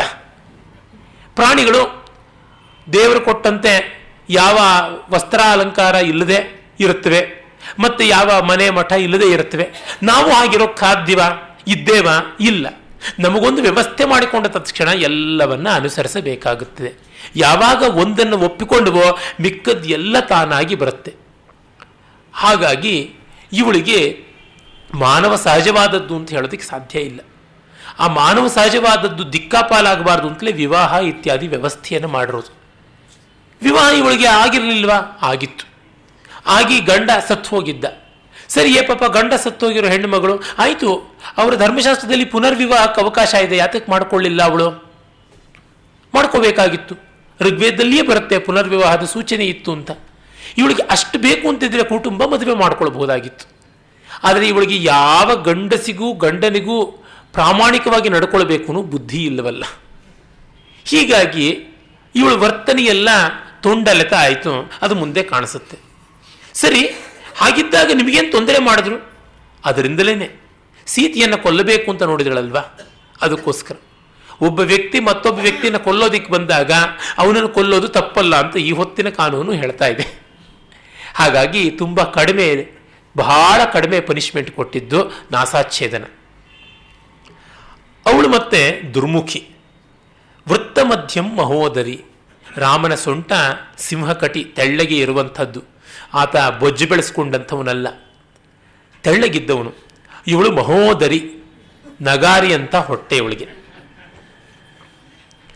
ಆಮೇಲೆ ಅವನು ವಿಶಾಲಾಕ್ಷ, ಇವಳು ವಿರೂಪಾಕ್ಷಿ. ಇವಳ ಕಣ್ಣುಗಳು ಸರಿಯಾಗಿಲ್ಲ, ದೃಷ್ಟಿಯೂ ಸರಿಯಿಲ್ಲ, ಕಣ್ಣೂ ಸರಿಯಿಲ್ಲ. ರಾಮ ಸುಕೇಶ, ಜಟಾಮಂಡಲಧಾರಿಯಾಗಿದ್ದರೂ ಅವನ ತಲೆ ಕೂದಲಲ್ಲಿ ಸ್ನಿಗ್ಧತೆ ಇತ್ತು. ಇವಳು ತಾಮ್ರ ಮೂರ್ಧಜ, MTV ಹಾಡುಗಾರರ ತಲೆ ಕೂದಲಿನ ತರಹ ಇತ್ತು. ತಾಮ್ರದ ತಂತಿಗಳಿದ್ದಂತೆ, ಸ್ಪ್ರಿಂಗ್ಗಳಿದ್ದಂತೆ ತಲೆ ಕೂದಲು ಇತ್ತು. ಸರಿ ಸ್ವಾಮಿ, ಇರೋದು ಹಾಗೆ, ದೇವ್ರ ಹಾಗೆ ಹುಟ್ಟಿಸಿದ್ದಾನೆ, ಏನು ಮಾಡೋಣ? ನೀವೇನು ತ್ರಿಪುರ ಸುಂದರರ ಅಂತಂದರೆ, ನಾವು ಬಡವ ನೀನು ಮಡಗದಂಗಿರು ಅಂತ ಇರ್ತೀವಿ. We don't estimate much of our looks. ಆದರೆ ಇವಳು ಹಾಗೆ ಮಾಡೋದಿಲ್ಲ, ಇಲ್ಲ. ಅದು ಬಂದಿದ್ದು ಕುರೂಪತ್ವ ತನ್ನಂತೆಯೇ ದೋಷ ಅಲ್ಲ, ಅದೇ ಸ್ವರೂಪ ಅಂತ ಹೇಳ್ಕೊಂಡು ತಿರುಗಿದಾಗ ದೋಷ. ಸರಿ, ಆ ದೇಶಕ್ಕೆ ಅದೇ ಸೌಂದರ್ಯ ಇರಬಹುದಲ್ವಾ? ಹಾಗೆಂತ ವಾದ ಮಾಡಿದ್ರೆ, ಸರಿ, ಆ ದೇಶದವ್ರ ಹತ್ರ ಅದನ್ನು ಹೇಳು. ಈಗ ನಾವು ಹೇಳ್ತೀವಿ, ಅಯ್ಯೋ ಯುರೋಪಿಯನ್ಸ್ ಅದು ಏನ್ರಿ, ಆ ಕೆಂಚಿಗಿರುವಂಥ ತಲೆ ಕೂದಲು ಬಿಳಿ ಜಿರಳೆ ತರಹ ಮತ್ತು ಬೆಕ್ಕಿನ ಕಣ್ಣು ಅದು ಒಂದು ಚಂದವ ಅಂತ. ಅವ್ರಿಗೆ ಅದೇ ಚಂದ, ಅವರು ಆ ಚಂದದಲ್ಲಿ ಸರಿಯಾಗಿರಬೇಕು. You maintain your territories. ನಿಮ್ಮ ಟೆರಿಟರಿಯಲ್ಲಿ ನೀವಿರಿ, ನಮ್ಮ ಟೆರಿಟರಿಯಲ್ಲಿ ನಾವಿರ್ತೀವಿ. ನಮ್ಮ ಹತ್ರ ಬಂದು ಹೇಳಿದ್ರೆ ನಾವು ಒಪ್ಪಲ್ಲ. ಇಲ್ಲ ಸ್ವಾಮಿ ನೀವು ಚೆನ್ನಾಗಿಲ್ಲ, ನಿಮ್ಮನ್ನು ನಾವು ನಮ್ಮ ಬ್ಯೂಟಿ ಕಾಂಟೆಸ್ಟಲ್ಲಿ ಸೇರಿಸ್ಕೊಳ್ತಿಲ್ಲ, ನೀವು ನಮ್ಮನ್ನು ಸೇರಿಸ್ಕೋಬೇಡಿ. ವೆಲ್ ಫೈನ್, ಓಕೆ, ಹೊರಟೋದ್ರೆ ಸರಿ. ಇಲ್ಲ ಇವಳು ಹಠ ಮಾಡ್ತಾಳೆ, ರಾಮ ನೀನು ನನ್ನ ಸುಂದರಿ ಅಂತ ಒಪ್ಕೊಳ್ಳೇಬೇಕು ಅಂತ. ಇದು ಬಂತಲ್ವ ಸಮಸ್ಯೆ, ಹೇರುವಿಕೆ ಆಯ್ತಲ್ಲ. ಅದು ಇನ್ನೊಂದು. ಪ್ರೀತಿ ರೂಪಂ ವಿರೂಪಾಸ. ಅವನ ರೂಪ ಎಲ್ಲರಿಗೆ ಶಾಂತಿಯನ್ನು ಕೊಡುವುದು, ಪ್ರೀತಿಯನ್ನು ಕೊಡುವುದಾಗಿತ್ತು. ಇವಳು ಹಾಗಲ್ಲ, ವಿಕಾರ. ಸುಸ್ವರಂ ಭೈರವಸ್ವರ. ಅವನು ಮಧುರ ಕಂಠ, ಇವಳು ಕರ್ಕಶ ಕಂಠಿ. ಅವನು ತರುಣ, ಇವಳು ದಾರುಣಾವೃದ್ಧ. ಭಯಾನಕವಾಗಿ ಮುಪ್ಪು ಬಂದಿತ್ತು ಅಂತ. ಏನಿಲ್ಲ, ಶೂರ್ಪಣಕ್ಕೆ ಚಿಕ್ಕವಳೆ ಅಂತಂದರೆ ಆಯಿತು, ವಯಸ್ಸಿಗೆ ಮೀರಿದ ಒಂದು ಆಕಾರವಾಗಿ ತೋರ್ತಾ ಇತ್ತು. ಮತ್ತು ಮನುಷ್ಯರಲ್ಲಿ ಲಾಂಪಟ್ಯ ಬಂದು ಬಿಟ್ಟಾಗ, ಅತಿಭೋಗಕ್ಕೆ ತುತ್ತಾದಾಗ ಆರೋಗ್ಯ ಅಂದ ಎಲ್ಲ ಹದಗೆಡುತ್ತೆ ಅಲ್ವೇ. ನಾವೇ ಕಂಡಿದ್ದೀವಿ, ಕೆಲವರು ಕಣ್ಣುಗಳನ್ನು ನೋಡಿದ ತಕ್ಷಣ ಇವರು ನಿರಂತರ ಮದ್ಯಪಾನ ಮಾಡುವವರ ಅಂತ ಅನಿಸುತ್ತೆ. ಆಚೆಗೆ ಕಳಿಸ್ಕೊಂಡು ಬಿದ್ದುಬಿಡುತ್ತೋ ಅನ್ನುವಂತೆ ಇರುತ್ತೆ, ಗೊತ್ತಾಗುತ್ತೆ. ವಿಕಾರವಾಗಿ ಹೊಟ್ಟೆ ಮುಂದೆ ಬಂದುಬಿಡುತ್ತೆ. ಮುಖದಲ್ಲಿ ಕಾಂತಿ ವರ್ಚಸ್ಸು ಇರುವುದಿಲ್ಲ. ಕಾನ್ಸ್ಟೆಂಟ್ ಚೈನ್ ಸ್ಮೋಕರ್ಸ್ ತುಟಿಗಳು ಯಾವ ಥರ ಇರ್ತವೆ, ಅವೇನು ತೊಂಡೆ ಹಣ್ಣಂಗಿರ್ತವ, ತಾವರೆ ದಳದಂಗಿರ್ತವ? ಖಂಡಿತ ಇಲ್ಲ. ಹಾಗೆ ಇವಳು ಕೂಡ ಅನೇಕ ದುರಭ್ಯಾಸಗಳಿಗೆ ತುತ್ತಾಗಿ, ಹೆಚ್ಚು ತಿನ್ನೋದು ಒಂದು ದುರಭ್ಯಾಸವೇ. ಅದಕ್ಕೆ ಸೊಂಟದ ಪಕ್ಕ ಟೈರ್ಗಳು ಬೆಳೀತಾನೇ ಇರುತ್ತವೆ. ಹೀಗೆಲ್ಲ ಆಗತ್ತೆ. ಆ ಥರದ್ದು ಇವಳಿಗಾಗಿರುವಂಥದ್ದು. ಅತಿಭೋಗದಿಂದ ಆಗುವ ಎಲ್ಲ ಅನರ್ಥ ಆಗಿ ಪ್ರಿಮೆಚ್ಯೂರ್ ಓಲ್ಡ್ ಏಜ್, ಯಾವುದನ್ನು ನಾವು ಅಪಾಕವಾದಂತಹ ಅವಯಸ್ಕವಾದಂತಹ ಅಕಾಲದ ಮುಪ್ಪು ಅಂತೀವಿ, ಅಂಥದ್ದು ಬಂದಿತ್ತು. ಮತ್ತು ಅವನು ದಕ್ಷಿಣ, ರೈಟಿಸ್ಟ್, ನೇರವಾಗಿ ಕೊಂಕಿಲ್ಲದೆ ಭಿನ್ನಾಣ ಇಲ್ಲದೆ ಮಾತಾಡೋನು. ಇವಳು ವಕ್ರವಾಗಿ ಮಾತನಾಡೋಳು. ಏನೂ ಇಲ್ಲ, ರಾಮನೇ ಸುಳ್ಳು ಹೇಳಿದ್ದು, ರಾಮನೇ ವಕ್ರ ಮಾತಾಡಿದ್ದು. ರಾಮ ವಕ್ರವಾಗಿ ಮಾತಾಡಿದ್ದಲ್ಲ, ಮರ್ಯಾದೆಯಿಂದ ಮಾತಾಡಿದ್ದು. ಇವಳು ಲಜ್ಜೆಗೆಟ್ಟು ಮಾತಾಡಿದ್ದು. ಲಜ್ಜೆಗೆಟ್ಟು ಮಾತಾಡಿದ್ದನ್ನು ನೇರ, ಮರ್ಯಾದೆಯಾಗಿ ಮಾತಾಡಿದ್ದನ್ನು ವಕ್ರ ಅಂತ ಅನ್ನೋದಕ್ಕೆ ಏನಾದರೂ ಅರ್ಥ ಉಂಟ? ಸೂಚ್ಯವಾಗಿ ನಯವಾಗಿ ಹೇಳುವುದುಂಟು. ಅದು ಆ ವರ್ತನೆಯಿಂದ ಗೊತ್ತಾಗುತ್ತೆ. ಯಾವುದೋ ಒಂದು ಭಾಷಣ ಚೆನ್ನಾಗಿರಲಿಲ್ಲ ಅಂತಂದರೆ, ತುಂಬ ಚೆನ್ನಾಗಿರಲಿಲ್ಲ, ಏನೂ ಪ್ರಯೋಜನ ಇರಲಿಲ್ಲ ಅಂತೆಲ್ಲ ಹಸಿ ಹಸಿಯಾಗಿ ನೇರವಾಗಿ ಅವರಿಗೆ ಹೇಳೋದಕ್ಕೆ ಸಾಧ್ಯ ಇಲ್ಲದೆ ಇದ್ದಾಗ, ಬೇರೊಂದು ರೀತಿಯಿಂದ ನೀವು ಮೊನ್ನೆ ತುಂಬ ಚೆನ್ನಾಗಿ ಮಾತಾಡಿದ್ರಿ, ಪಾಪ ಇವತ್ತೇನೋ ನಿಮಗೆ ಮೂಡ್ ಅಷ್ಟಾಗಿ ಬರಲಿಲ್ಲ ಅನಿಸುತ್ತೆ ಅಂತಂದರೆ ಆಯಿತು, ತಿಳ್ಕೊಳ್ಳೋರಿಗೆ ಅಷ್ಟು ಸಾಕಾಗುತ್ತೆ. ರಾಮ ಆ ರೀತಿಯಾದಂಥವನು. ನ್ಯಾಯವೃತ್ತಂ ಸುದುರ್ವೃತ್ತ. ರಾಮ ನೀತಿ ಪಥದಲ್ಲಿ ನಡೆಯುವಂಥವನು. ಇವಳು ಅನೀತಿ ಪಥಕ್ಕೆ ಇನಾಗರೇಷನ್ ಹೈವೇ, ಅದಕ್ಕೆ ಗುತ್ತಿಗೆನೇ ತಗೊಂಡು ಬಿಟ್ಟಿದ್ದಾಳೆ. ಪ್ರಿಯಂ ಅಪ್ರಿಯ ದರ್ಶನ. ರಾಮನ ನೋಡಿದ್ರೆ ನೆಮ್ಮದಿ ಆಗುತ್ತೆ, ಇವಳನ್ನು ನೋಡಿದ್ರೆ ನೆಮ್ಮದಿ ಓಡಿ ಹೋಗುತ್ತೆ. ಶರೀರಜ ಸಮಾವಿಷ್ಟ. ಶರೀರಜ ಅಂತಂದರೆ ಮನ್ಮಥ, ಅಂಗಜ. ಅಂಗಜ ಸಮಾವಿಷ್ಟ. ಇಲ್ಲಿ ಶರೀರ ಅನ್ನುವ ಶಬ್ದ ಬಹಳ ಚೆನ್ನಾಗಿದೆ. ಶೀರ್ಯತೆ ಇತಿ ಶರೀರಂ ಅಂತ ದೇಹದ ನಿರ್ವಚನ, ಶರೀರದ ನಿರ್ವಚನ. ಶರೀರ ಅಂದರೆ ನಾಶವಾಗುವಂಥದ್ದು ಅಂತಲೇ. ನಾಶವಾಗುವ ಶರೀರದಲ್ಲಿ ಹುಟ್ಟುವಂಥ ಮನ್ಮಥ ಅಂದರೆ ಆ ಮನ್ಮಥ ಎಷ್ಟು, ಇವಳಲ್ಲಿ ಹುಟ್ಟಿದ ಕಾಮವಿಕಾರ ಎಷ್ಟು ನಾಶಕ ಪ್ರಕೃತಿಯನ್ನು ಉಳ್ಳಂಥದ್ದು, ಒಳಿತಾದದ್ದಲ್ಲ, ಅಮೃತತ್ವದ್ದಲ್ಲ ಅಂತ ಗೊತ್ತಾಗುತ್ತೆ. ಅಂತಹ ರಾಕ್ಷಸಿ, ರಜೋಗುಣ ತಮೋಗುಣಗಳ ಆಯತನ ಅವಳು ಹೇಳ್ತಾಳೆ. ಜಟೀ ತಾಪಸ ರೂಪೇಣ ಸಭಾರ್ಯಶರ ಚಾಪಧೃತ್ ಆಗತಸ್ತ್ವಮಿಮಂ ದೇಶಂ ಕಥಂ ರಾಕ್ಷಸ ಸೇವಿತಂ. ಇದೇನು ನೀನು ತಪಸ್ವಿಯಾಗಿ ಬಂದಿದ್ದೀಯಾ, ಹೆಂಡತಿಯ ಜೊತೆಗೆ ಬಿಲ್ಲುಬಾಣ ಇಟ್ಟುಕೊಂಡು ಈ ರಾಕ್ಷಸರಿಂದ ಕೂಡಿರುವಂಥ ನೆಲದಲ್ಲಿ, ಇದೇನು ಹೇಳು, ತತ್ವಮಾಖ್ಯಾತು ಮರ್ಹಸಿ, ಸತ್ಯ ಹೇಳು ಅಂತ ಹೇಳ್ತಾಳೆ. ರಾಮ ಸತ್ಯವನ್ನೇ ಹೇಳ್ತಾನೆ. ರುಜುಬುದ್ಧಿತಯ ಸರ್ವಂ ಆಖ್ಯಾತುಮುಪಚಕ್ರಮೇ ಅನೃತಂ ನಹಿ ರಾಮಸ್ಯ ಕದಾಚಿದಪಿ ಸಮ್ಮತಂ. ಹೀಗೆ ಅಯೋಧ್ಯೆಯಿಂದ ಒಂದು 4 ದಿವಸ ಟೂರ್ಗೆ ಅಂತ ಬಂದಿದ್ದೀವಿ, ಹೊರಟೋಗ್ತೀವಿ ಈಗಲೇ ಅಂತ ಹೇಳ್ಬೋದಾಗಿತ್ತಲ್ಲ. ಅಥವಾ ನಿನಗೆ ಯಾವುದು ಉಸಾಬರಿ, ಹೋಗು, no comments, don't poke your nose ಅಂತ ಹೀಗೆ ಹೇಳ್ಬೋದಾಗಿತ್ತಲ್ಲ. ರಾಮ ಹೇಳಲಿಲ್ಲ. ಪಾಪ ರುಜುಬುದ್ಧಿಯವನದು, ಪ್ರಾಮಾಣಿಕವಾಗಿ ಎಲ್ಲವನ್ನ ಹೇಳ್ತಾನೆ. ಅನೃತಂ ನಹಿ ರಾಮಸ್ಯ ಕದಾಚಿದಪಿ ಸಮ್ಮತಂ. ಸುಳ್ಳು ರಾಮನಿಗೆ ಎಂದೂ ಒಪ್ಪಿಗೆ ಇದ್ದದ್ದಲ್ಲ ಅಂತ. ಅಂದರೆ ಏನರ್ಥ? ಶೂರ್ಪಣಕಿಯ ವಿಕಾರವಾದ ರೂಪದಿಂದ, ವಿಕರಾಳವಾದಂಥ ಶರೀರದಿಂದ ಅವಳನ್ನು ಅಂಡರ್ ಎಸ್ಟಿಮೇಟ್ ಮಾಡಲಿಲ್ಲ ಅಂತ ಗೊತ್ತಾಗುತ್ತೆ. ಏನು ನೀನು ರಾಕ್ಷಸ ಭೂಯಿಷ್ಠವಾದ ಈ ಪ್ರದೇಶದಲ್ಲಿ ಯಾಕಿದ್ದೀಯಾ ಅಂದಾಗ, ನೋಡಮ್ಮ ಇಂಥದ್ದು ಇಂಥದ್ದು ಎಲ್ಲ ಹೇಳ್ತಾನೆ. ಅಂದರೆ ಅವನು ಮುಖ ನೋಡಿ ಮಣೆ ಹಾಕುವವನಲ್ಲ ಅಂತ ಗೊತ್ತಾಯ್ತಲ್ಲ. ಆಮೇಲೆ ಅದರೊಳಗೂ ವಿಶೇಷೇಣ ಆಶ್ರಮಸ್ಥಸ್ಯ ಸಮೀಪೆ ಸ್ತ್ರೀಜನಸ್ಯ ಚ ಆಸೀತ್ ದಶರಥೋ ನಾಮ ರಾಜ ತ್ರಿದಶ ವಿಕ್ರಮ ಅಂತ ಆರಂಭ ಮಾಡ್ತಾರೆ.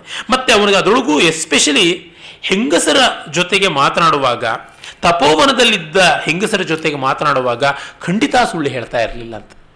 ಅಂದರೆ ಸಾಮಾನ್ಯ ಎಷ್ಟೋ ಗಂಡಸರು ಹೆಂಗಸರಿಗೆ ನಿಜವೇ ಹೇಳಬಾರ್ದು ಅಂತ ಪ್ರತಿಜ್ಞೆ ಮಾಡಿಕೊಂಡಿರ್ತಾರೆ. ರಾಮ ಹಾಗಲ್ಲ, ಹೆಣ್ಣಿನ ಜೊತೆಗೆ ಸತ್ಯ ಹೇಳಬೇಕು. ಯಾಕೆಂದರೆ ಆ ಕಾಲದಲ್ಲಿ ಅವರಿಗೆ ಎಲ್ಲ ಇನ್ಫಾರ್ಮೇಷನ್ ಸುಲಭವಾಗಿ ತಿಳಿತಿರಲಿಲ್ಲ, ಸಾಕಷ್ಟು ಮುಗ್ಧರಾಗಿರ್ತಾ ಇದ್ರು. ಅವರ ಮುಗ್ಧತ್ವವನ್ನು ಮಿಸ್ಯೂಸ್ ಮಾಡಬಾರ್ದು ಅನ್ನುವ ಒಂದು ಗೌರವ ಜವಾಬ್ದಾರಿ ಎಲ್ಲ ಇದ್ದ ಮಹನೀಯ ಅಲ್ವೇ ಅವನು. ಹಾಗಾಗಿ ತನ್ನ ತಂದೆ ಎಂಥವನು ಅಂತ ಅಲ್ಲಿಂದ ಶುರು ಮಾಡ್ತಾನೆ. ಅವನಿಗೆ 4 ಜನ ಮಕ್ಕಳು, ನಾವು 4, ಇವನು ಲಕ್ಷ್ಮಣ ಅಂತ. ಭ್ರಾತ ಎಂ ಲಕ್ಷ್ಮಣೋ ನಾಮ ಯವೀಯಾನ್ ಮಾಮ ಅನುವ್ರತಃ, ಇವನು ಹಿಂಬಾಲಿಸಿದ್ದಾನೆ. ಇಯಂ ಭಾರ್ಯಾಚ ವೈದೇಹಿ ಮಮ ಸೀತೇತಿ ವಿಶ್ರುತ ನಿಯೋಗಾತ್ತು ನರೇಂದ್ರಸ್ಯ ಪಿತುರ್ಮಾತುಶ್ಚ ಯಂತ್ರಿತಃ. ಇವಳು ಸೀತೆ, ತನ್ನ ಪತ್ನಿ ಅಂತೆಲ್ಲವನ್ನೂ ಕೂಡ ಹೇಳ್ತಾನೆ. ಈ ಸಂದರ್ಭದಲ್ಲಿ ಕುವೆಂಪು ಅವರು ಬಹಳ ಚೆನ್ನಾಗಿ ಈ ಮಾತನ್ನು ತುಂಬ ವಿಸ್ತರಿಸ್ತಾರೆ. ಅಲ್ಲಿ ಬಹಳ ಚೆನ್ನಾಗಿರುವಂಥ ಸಂಭಾಷಣೆ ಬರುತ್ತೆ. ಆಗ ಯಾರ್ಯಾರು ಇಲ್ಲಿರುವಂಥವ್ರು ಏನು ಅನ್ನುವಾಗ ಅವನು ಹೇಳ್ತಾನೆ, ಪತ್ನಿ ಹಳೆನಗಿವಳ್ ಪ್ರಿಯಯುಂ ವಲಂ ಮೇಣ್ ಚೆಲ್ವಿಗೆ ನಿಲ್ಲಿ ಕೊರತೆ ಇಲ್ಲ ತುಂಬಿಹ ಹೊಡೆಗೆ ಸೇರದ ಅಮೃತಾನ್ನಮುಂ.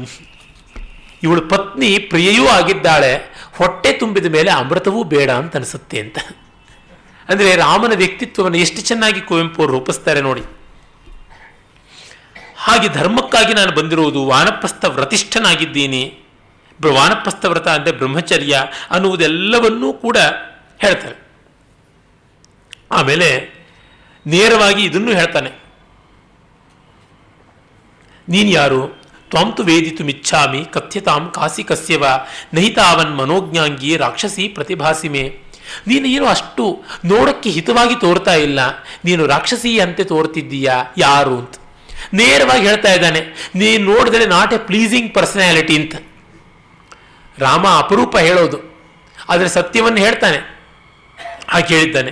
ಹೀಗೆ ಹೇಳ್ಬಹುದಾ? ಇರುವಂಥದ್ದು ವಾಸ್ತವ.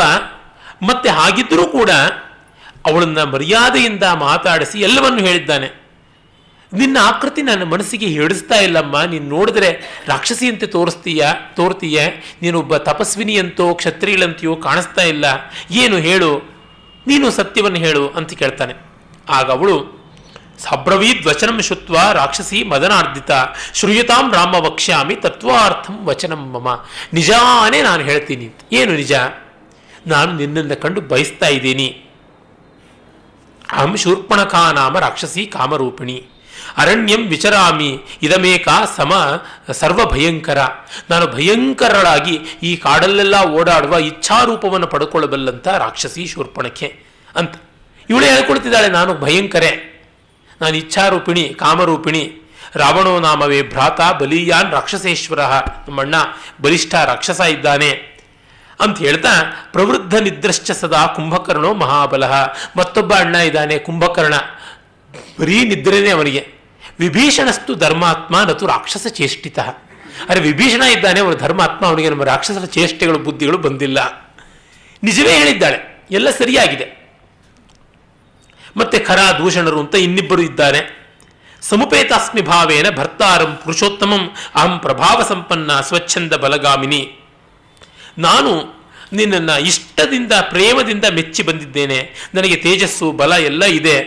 ಮಾತ್ರವಲ್ಲ, ನಾನು ಸ್ವಚ್ಛಂದ ಬಲಗಾಮಿನಿ, ಎಲ್ಲಂದ್ರೆ ಅಲ್ಲಿ ಹೇಗಂದ್ರೆ ಹಾಗೆ ಹೋಗಿ ಬಂದಲಂತ ಸಮರ್ಥಳು. ಹಾಗಾಗಿ ಚಿರಾಯ ಭವ ಮೇ ಭರ್ತ ಸೀತೆಯ ಕಿಂ ಕರಿಷ್ಯಸಿ ವಿಕೃತಾಚ ವಿರೂಪಾಚ ನಚೇಯಂ ಸದೃಶೀತವ. ಹಿಂದು ಮುಂದೆ ನೋಡದೆ ನೇರವಾಗಿ ಹೇಳ್ತಾ ಇದ್ದಾಳೆ, ನೀನು ನನಗೆ ಪರ್ಮನೆಂಟ್ ಗಂಡನಾಗಿರು, ಚಿರಾಯ ಬಹಳ ಕಾಲ ಗಂಡನಾಗಿರು ಅಂತ. ಅಲ್ಲ, ಗಂಡನಾಗಿರು ಅಂದರೆ ಸಾಕು, ಪರ್ಮನೆಂಟ್ ಗಂಡ ಅಂದರೆ ಏನರ್ಥ? ಟೆಂಪ್ರರಿ ಗಂಡ ಅಂದರೆ ಇದ್ದರೆ ಇವಳಿಗೆ ಇರಬೇಕೆ? ಸೀತೆಯ ಕಿಂ ಕರಿಷ್ಯಸಿ, ಈ ಸೀತೆಯನ್ನು ಇಟ್ಕೊಂಡು ಏನು ಮಾಡ್ತೀಯ? ಇವಳು ವಿಕೃತ ಆಚೆ ವಿರೂಪಾಚ, ಇವಳಿಗೆ ಸೌಂದರ್ಯವೂ ಇಲ್ಲ, ಅಂದವೂ ಇಲ್ಲ, ಚಂದವೂ ಇಲ್ಲ, ಗುಬೆ ಕುರೂಪಿಣಿ. ನಚೇಯಂ ಸದೃಶೀತವ, ನಿನಗೆ ಸದೃಶಳಾಗಿ ಯೋಗ್ಯಳಾಗಿ ಇಲ್ಲ. ಅಹಮೇವ ಅನುರೂಪಾತೆಯ ಏವಕಾರ ಬೇರೆ, ನಾನೊಬ್ಬಳೇ ನಿನಗೆ ಅನುರೂಪಳಾಗಿದ್ದೀನಿ. ಭಾರ್ಯಾರೂಪೇಣ ಪಶ್ಯಮಾಂ, ಹೆಂಡತಿಯಂತೆ ನನ್ನನ್ನು ನೋಡು. ಇಮಾಂ ವಿರೂಪಂ ಅಸತೀಂ, ಇವಳಿಗೆ ಕ್ಯಾರೆಕ್ಟರ್ ಬೇರೆ ಸರಿಯಾಗಿಲ್ಲ ಅಂತ ಸೀತೆ ಮೇಲೆ ಎತ್ಕೊಳ್ತಾನೆ. ಅಸತಿ, ವಿರೂಪ, ಕರಾಲ, ಕಪ್ಪಗಿದ್ದಾಳೆ, ನಿರ್ಣತೋದರಿ, ಹೊಟ್ಟೆನೇ ಇಲ್ಲ ಇವಳಿಗೆ, ತೆಳ್ಳಗಿದೆ ಇವಳಿಗೆ, ಕ್ಷಯ ಬಂದಂಗೆ ಕಾಣಿಸ್ತಾಳೆ. ಅನೇನತೆ ಸಹ ಭ್ರಾತ್ರ ಭಕ್ಷಯಿಷ್ಯಾಮಿ ಮಾನುಷೀಂ, ಇವಳನ್ನ ಮತ್ತೆ ನಿನ್ನ ತಮ್ಮನ್ನ ಇಬ್ಬರು ನಾನು ತಿಂದು ಬಿಡ್ತೀನಿ. ಇವಳು ಬ್ರೇಕ್ಫಾಸ್ಟು, ಅವನ ಲಂಚ್ ಆಗೋಯ್ತು. ಇನ್ನು ರಾಮ ಡಿನ್ನರ್ಗೆ ತಾನೇ ಆಗಬೇಕು. ಆಮೇಲೆ ತತಃ ಪರ್ವತ ಶೃಂಗಾಣಿ ವನಾನಿ ವಿವಿಧಾನಿ ಚ ಪಶ್ಯನ್ ಸಹ ಮಯಾ ಕಾಂತ ದಂಡಕಾನ್ ವಿಚರಿಷ್ಯತಿ. ಆಮೇಲೆ ನಾನು ನೀನು ಬೆಟ್ಟ ಗುಡ್ಡ ಶಿಕಾರಿ ಮಾಡ್ಕೊಂಡು ಹಾಯಾಗಿದ್ದು ಬಿಡೋಣ. ಪಶ್ಯನ್ ಸಹ ಮಯಾ ಕಾಂತ ದಂಡಕಾನ್ ವಿಚರಿಷ್ಯತಿ ಇತ್ಯೇವ ಮುಕ್ತ ಕಾಕುಸ್ಥ ಪ್ರಹಸ್ಯ ಮದಿರೀಕ್ಷಣ. ಹೆಣ್ಣ ಬೇರೆ ಕುಡಿದು ಬಂದಿದ್ದಾಳೆ, ಕಣ್ಣಲ್ಲಿ ಮದ್ಯದ ಅಮಲು ಕಾಣಿಸ್ತಾ ಇದೆ ಮದ್ಯಪಾನದಿಂದ. ಇಂಥವಳು ಮಾತಾಡುವಾಗ ಹೇಗೆ ಮಾತಾಡಬೇಕು, ಉಪಾಯವಾಗಿ ಸಾಗ ಹಾಕಬೇಕು ಅಲ್ವೇ? ನಮ್ಮ ಹತ್ರ ಯಾರಾದ್ರೂ ಒಬ್ಬರು ಕುಡಿದಂಥ ಹೆಂಗಸೋ ಗಂಡಸೋ ಬಂದು ಹೆಣ್ಣಿನ ಹತ್ರ ಗಂಡಸು, ಗಂಡಿನ ಹತ್ರ ಹೆಂಗಸು ಮರ್ಯಾದಸ್ತ್ರ ಹತ್ರ ಅಫ್ಕೋರ್ಸ್ ಬಂದಾಗ ಅವ್ರ ಜೊತೆ ತಗಾದೆ ಮಾಡ್ತೀವ, ಉಪಾಯವಾಗಿ ಅವ್ರನ್ನ ಸಾಗ ಹಾಕ್ತೀವಿ, ಮುಖಕ್ಕೆ ಖರ್ಚಿ ಫಡ್ಡ ಇಟ್ಕೊಂಡು. ಈ ಕೆಲಸವನ್ನು ರಾಮ ಮಾಡಿದ್ದು. ಇದರೊಳಗೆ ಯಾವ ತಪ್ಪನ್ನು ಯಾರು ಕಾಣೋದಕ್ಕೆ ಸಾಧ್ಯವೋ ಗೊತ್ತಿಲ್ಲ. ತಪ್ಪು ಕಂಡ್ರೆ ಅವರಿಗೆ ಶೂರ್ಪಣಕ್ಕೆ ಬಹಳ ಬೇಕಿತ್ತು ಅಂತ ಅರ್ಥ, ಇನ್ನೇನು ಅಲ್ಲ.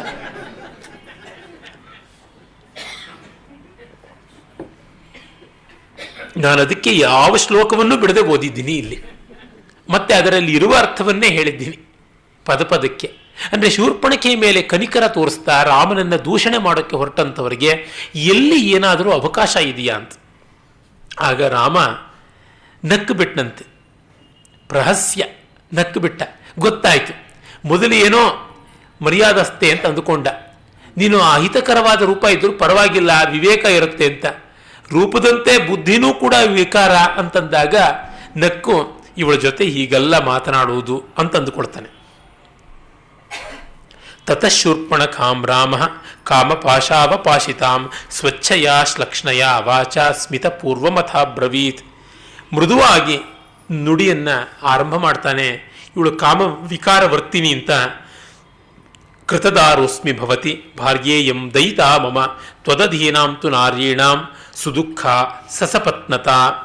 ನೋಡಮ್ಮ, ಮದುವೆ ಈಗಾಗಲೇ ಆಗಿದೆ, ಇವಳು ದಯಿತೆ ಅಂದರೆ ತುಂಬ ಪ್ರೀತಿಸಬೇಕಾದಂಥವಳು, ದಯನೀಯಳಾದಂಥವಳು, ಅಂಥವಳು ಒಳ್ಳೆಯವಳು, ಇಂಥ ಸಹೃದಯಳಾದ ಪತ್ನಿ ಇದ್ದಾಳೆ. ನಿನ್ನಂಥ ಹೆಂಗಸರಿಗೆ ಸವತೇರಿದ್ದರೆ ಕಷ್ಟ ಆಗೋದಿಲ್ಲ ಅಂತ.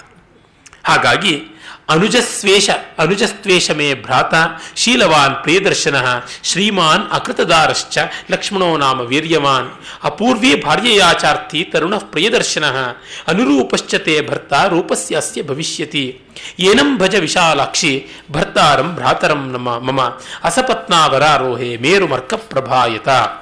ನೋಡಮ್ಮ, ಇಲ್ಲಿ ನನ್ನ ತಮ್ಮ ಇದ್ದಾನೆ, ಅವನಿಗೆ ಮದುವೆ ಆಗಿಲ್ಲ, ಅವನು ನಿನಗೆ ಸರಿಯಾಗಿರ್ತಕ್ಕಂಥವನು, ಅವನನ್ನು ಹೋಗಿ ಸೇರು ವಿಶಾಲಾಕ್ಷಿ, ನಿನಗೆ ಯಾವ ಸವತಿಯೂ ಇಲ್ಲದಂತೆ ಆಗುತ್ತದೆ ಅಂತ ಇಲ್ಲಿ ಒಂದು ತಕರಾರು ಎತ್ತಾರೆ. ಶ್ರೀಮಾನ್ ಅಕೃತದಾರಶ್ಚ ಲಕ್ಷ್ಮಣ ಅಂತನ್ನುವಲ್ಲಿ ಲಕ್ಷ್ಮಣನಿಗೆ ಮದುವೆ ಆಗಿಲ್ಲ ಅಂದ ಊರ್ಮಿಳೆ ಇಲ್ವಾ? ರಾಮ ಸುಳ್ಳು ಹೇಳಿಬಿಟ್ನಲ್ಲ. ಹೆಂಗಸರ ಹತ್ರ ವಿಶೇಷವಾಗಿ ಅಂತೂ ಸುಳ್ಳೇ ಹೇಳೋದಿಲ್ಲ ಅಂತ ಪೀಠಿಕೆ ಬೇರೆ ಹಾಕಿದ್ದೆ ಅಂತ. ಇದಕ್ಕೆ ಹಲವು ವಿಧವಾದ ಸಮಾಧಾನವನ್ನು ಸಾಂಪ್ರದಾಯಿಕರಾದ ವ್ಯಾಖ್ಯಾನಕಾರರು ಕೊಡ್ತಾರೆ. ಅಕೃತದಾರ ಅಂದರೆ ಅಸನ್ನಿಹಿತ ದಾರ, ಹೆಂಡತಿ ಹತ್ತಿರದಲ್ಲಿ ಇಲ್ಲದೇ ಇರತಕ್ಕಂಥವನು ಅಂತ ಅರ್ಥ, ಮದುವೆ ಆಗಿಲ್ಲ ಅಂತ ಅಲ್ಲ ಅಂತ. ಸ್ವಲ್ಪ ಕಷ್ಟ, ಜಗ್ಗಾಟ ಮಾಡಿರ್ತಕ್ಕಂಥದ್ದು ಅಂತ. ಇನ್ನು ಕೆಲವರು ಹೇಳ್ತಾರೆ, ವಿವಾಹದಲ್ಲಿ ಮರಣಾಂತಕವಾದ ಆಪತ್ತು ಬಂದಾಗ ವಿನೋದಕ್ಕೆ ಸುಳ್ಳು ಹೇಳೋದು ದೋಷವಲ್ಲ, ರಾಮ ಹಾಗೆ ಮಾಡಿದ್ದಾನೆ ಅಂತ ಕೂಡ ಹೇಳ್ತಾರೆ. ಇಲ್ಲಿ ಪರಿಹಾಸ್ಯವನ್ನ ಇಷ್ಟು ಮಾಡೋದಿಕ್ಕೆ ಹೋದ ಅಂತಲೂ ಸರಿಯಾಗೋದಿಲ್ಲ. ಹಾಗಂತ ಪರಿಹಾಸ ಇಲ್ಲವೇ ಇದೆ, ನಯವಾಗಿ ಮಾಡಿದ್ದಾನೆ. ಅರೆ, ಲಕ್ಷ್ಮಣನಿಗೆ ಮದುವೆ ಆಗಿತ್ತು ಅಂತ ಸುಳ್ಳು ಹೇಳಿಬಿಟ್ನಲ್ಲ, ವಿನೋದಕ್ಕಾಗಿ ರಾಮ ಸುಳ್ಳು ಹೇಳಿರ್ಬೋದು ಅಂತ ಒಂದು ಪಕ್ಷ. ಮತ್ತೆ ಇನ್ನೊಂದು, ಈ ಊರ್ಮಿಳಾದಿಗಳ ಜೊತೆ ಲಕ್ಷ್ಮಣ ಭರತ ಶತ್ರುಘ್ನರಿಗೆ, ಮಾಂಡವಿ ಶ್ರುತಕೀರ್ತಿ ಎಲ್ಲರ ಜೊತೆ ಮದುವೆ ಆಯಿತು ಅನ್ನೋದೇ ಪ್ರಕ್ಷಿಪ್ತ ಭಾಗ ಪ್ರಾಚೀನವಾದ ವಾಲ್ಮೀಕಿ ರಾಮಾಯಣಕ್ಕೆ ಸೇರಿದ್ದಲ್ಲ. ಆಮೇಲೆ ಸೀತೆಯ ಜೊತೆಗೆ ಇವ್ರಿಗೂ ಮದುವೆ ಆಯಿತು ಅಂತ ಬಂದಿದೆ. ಆ ಕಾರಣದಿಂದಲೇ ಊರ್ಮಿಳೆಯ ಪ್ರಸ್ತಾವ ಎಲ್ಲಿಯೂ ಬರೋಲ್ಲ. ಅಯೋಧ್ಯಾಕಾಂಡದಲ್ಲಿ ಸುಮಿತ್ರೆಯನ್ನು ಹೋಗಿ ಮಾತಾಡಿಸ್ಕೊಂಡು ಬಾರಪ್ಪ, ತಾಯಿಯ ಅನುಜ್ಞೆ ತಗೊಂಡು ಬಾ ಅಂತ ರಾಮ ಹೇಳ್ದ. ಹೆಂಡತಿ ಇದ್ದಿದ್ದ ಪಕ್ಷದಲ್ಲಿ ಊರ್ಮಿಳೆಯನ್ನು ಮಾತಾಡಿಸ್ಕೊಂಡು ಬಾ ಅಂತ ಹೇಳದೇ ಇರ್ತಿರ್ಲಿಲ್ಲ. ಇಷ್ಟೆಲ್ಲ ಗೋಳಾಟ ಆಗುವಾಗ ಅವಳು ಬರದೇ ಇರ್ತಿದ್ದಳ. ಭರತ ಪಾದುಕೆಯನ್ನ ಸ್ವೀಕರಿಸುವ ಸಂದರ್ಭದಲ್ಲಿ ಅವಳು ಬಂದು ಲಕ್ಷ್ಮಣನ ಜೊತೆ ಮಾತಾಡದೇ ಇರ್ತಿದ್ದಳ. ಇದರಿಂದಾಗಿ ಊರ್ಮಿಳೆ ಪ್ರಸ್ತಾವ ಇಲ್ಲ, ಅವಳು ಆಮೇಲೆ ಬಂದಂತಹದ್ದು ಅಂತಲೂ ಕೆಲವರು ಹೇಳ್ತಾರೆ. ಆದರೆ ಈಗಿರುವ ರಾಮಾಯಣದಲ್ಲಿ ಇದೆ.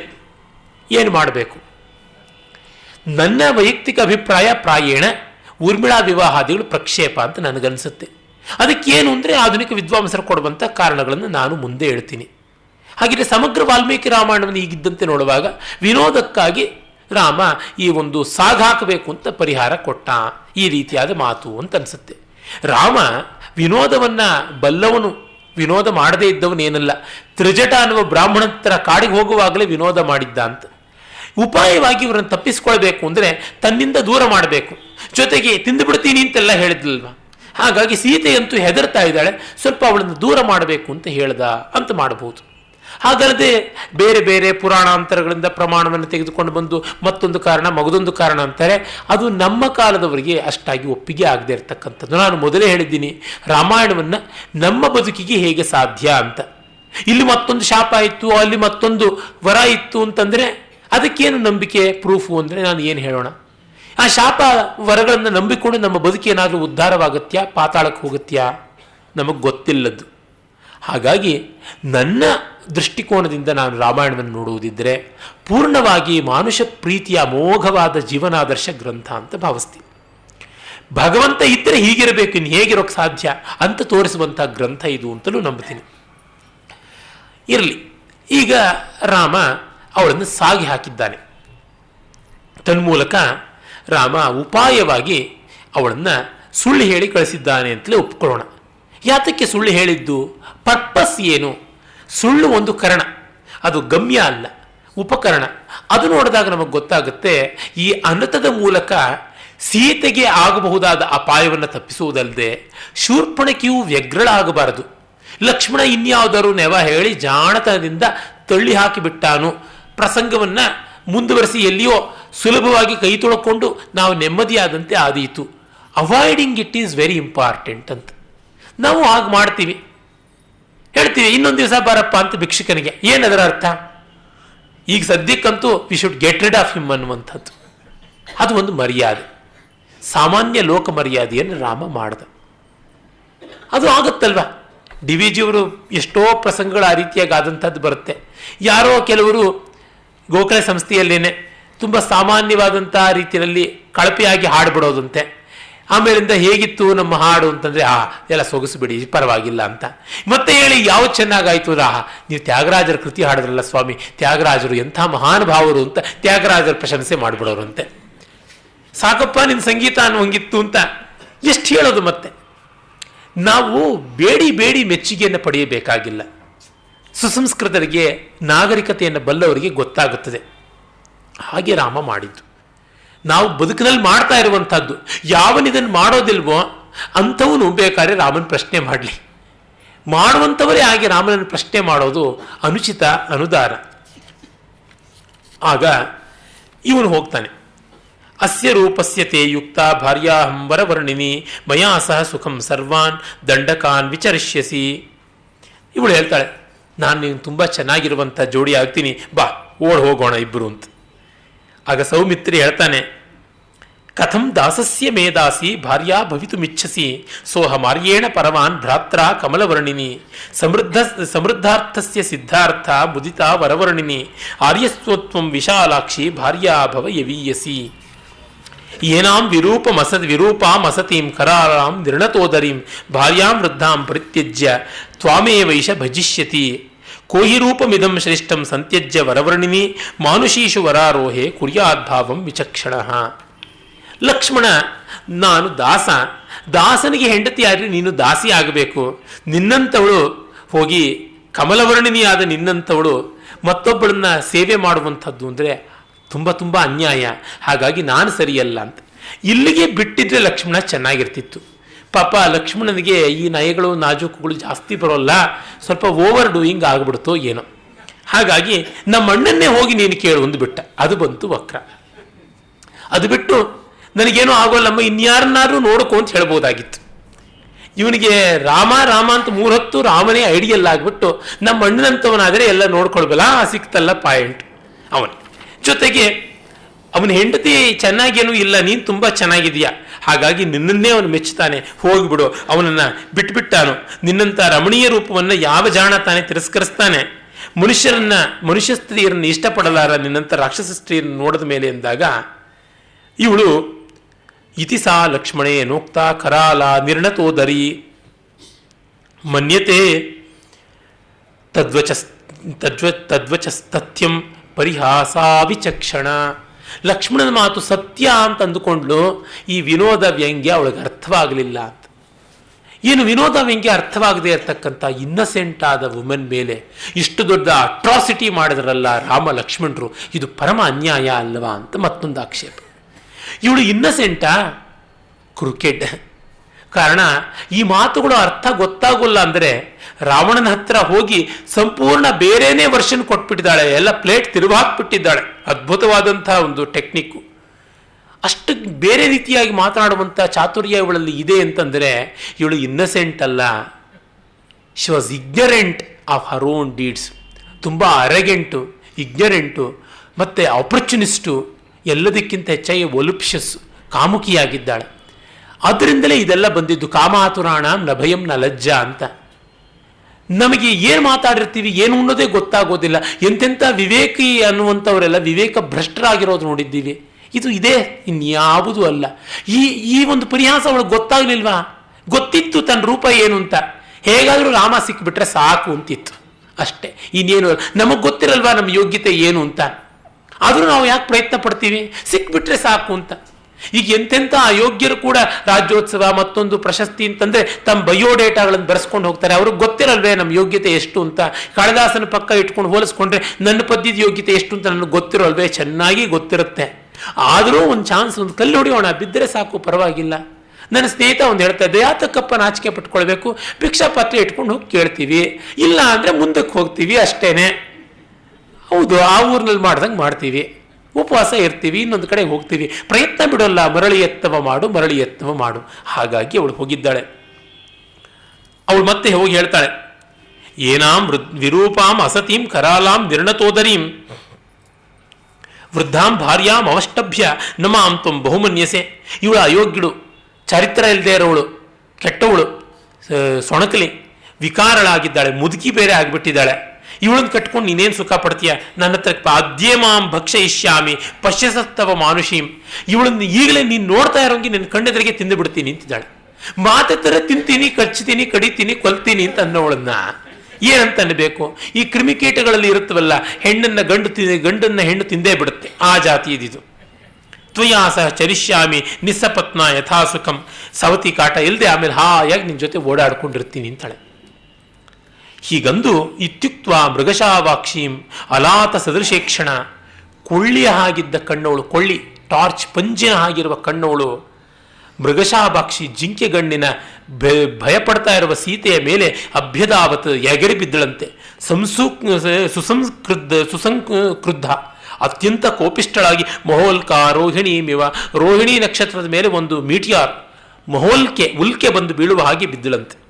ತಾ ಮೃತ್ಯು ಪಾಶ ಪ್ರತಿಮಾಂ ಅಪತಂತೀಂ ಮಹಾಬಲ ನಿಗೃಹ್ಯ ರಾಮ ಕುಪಿತಸ್ತೋ ಲಕ್ಷ್ಮಣಂ ಅಬ್ರವೀತ್.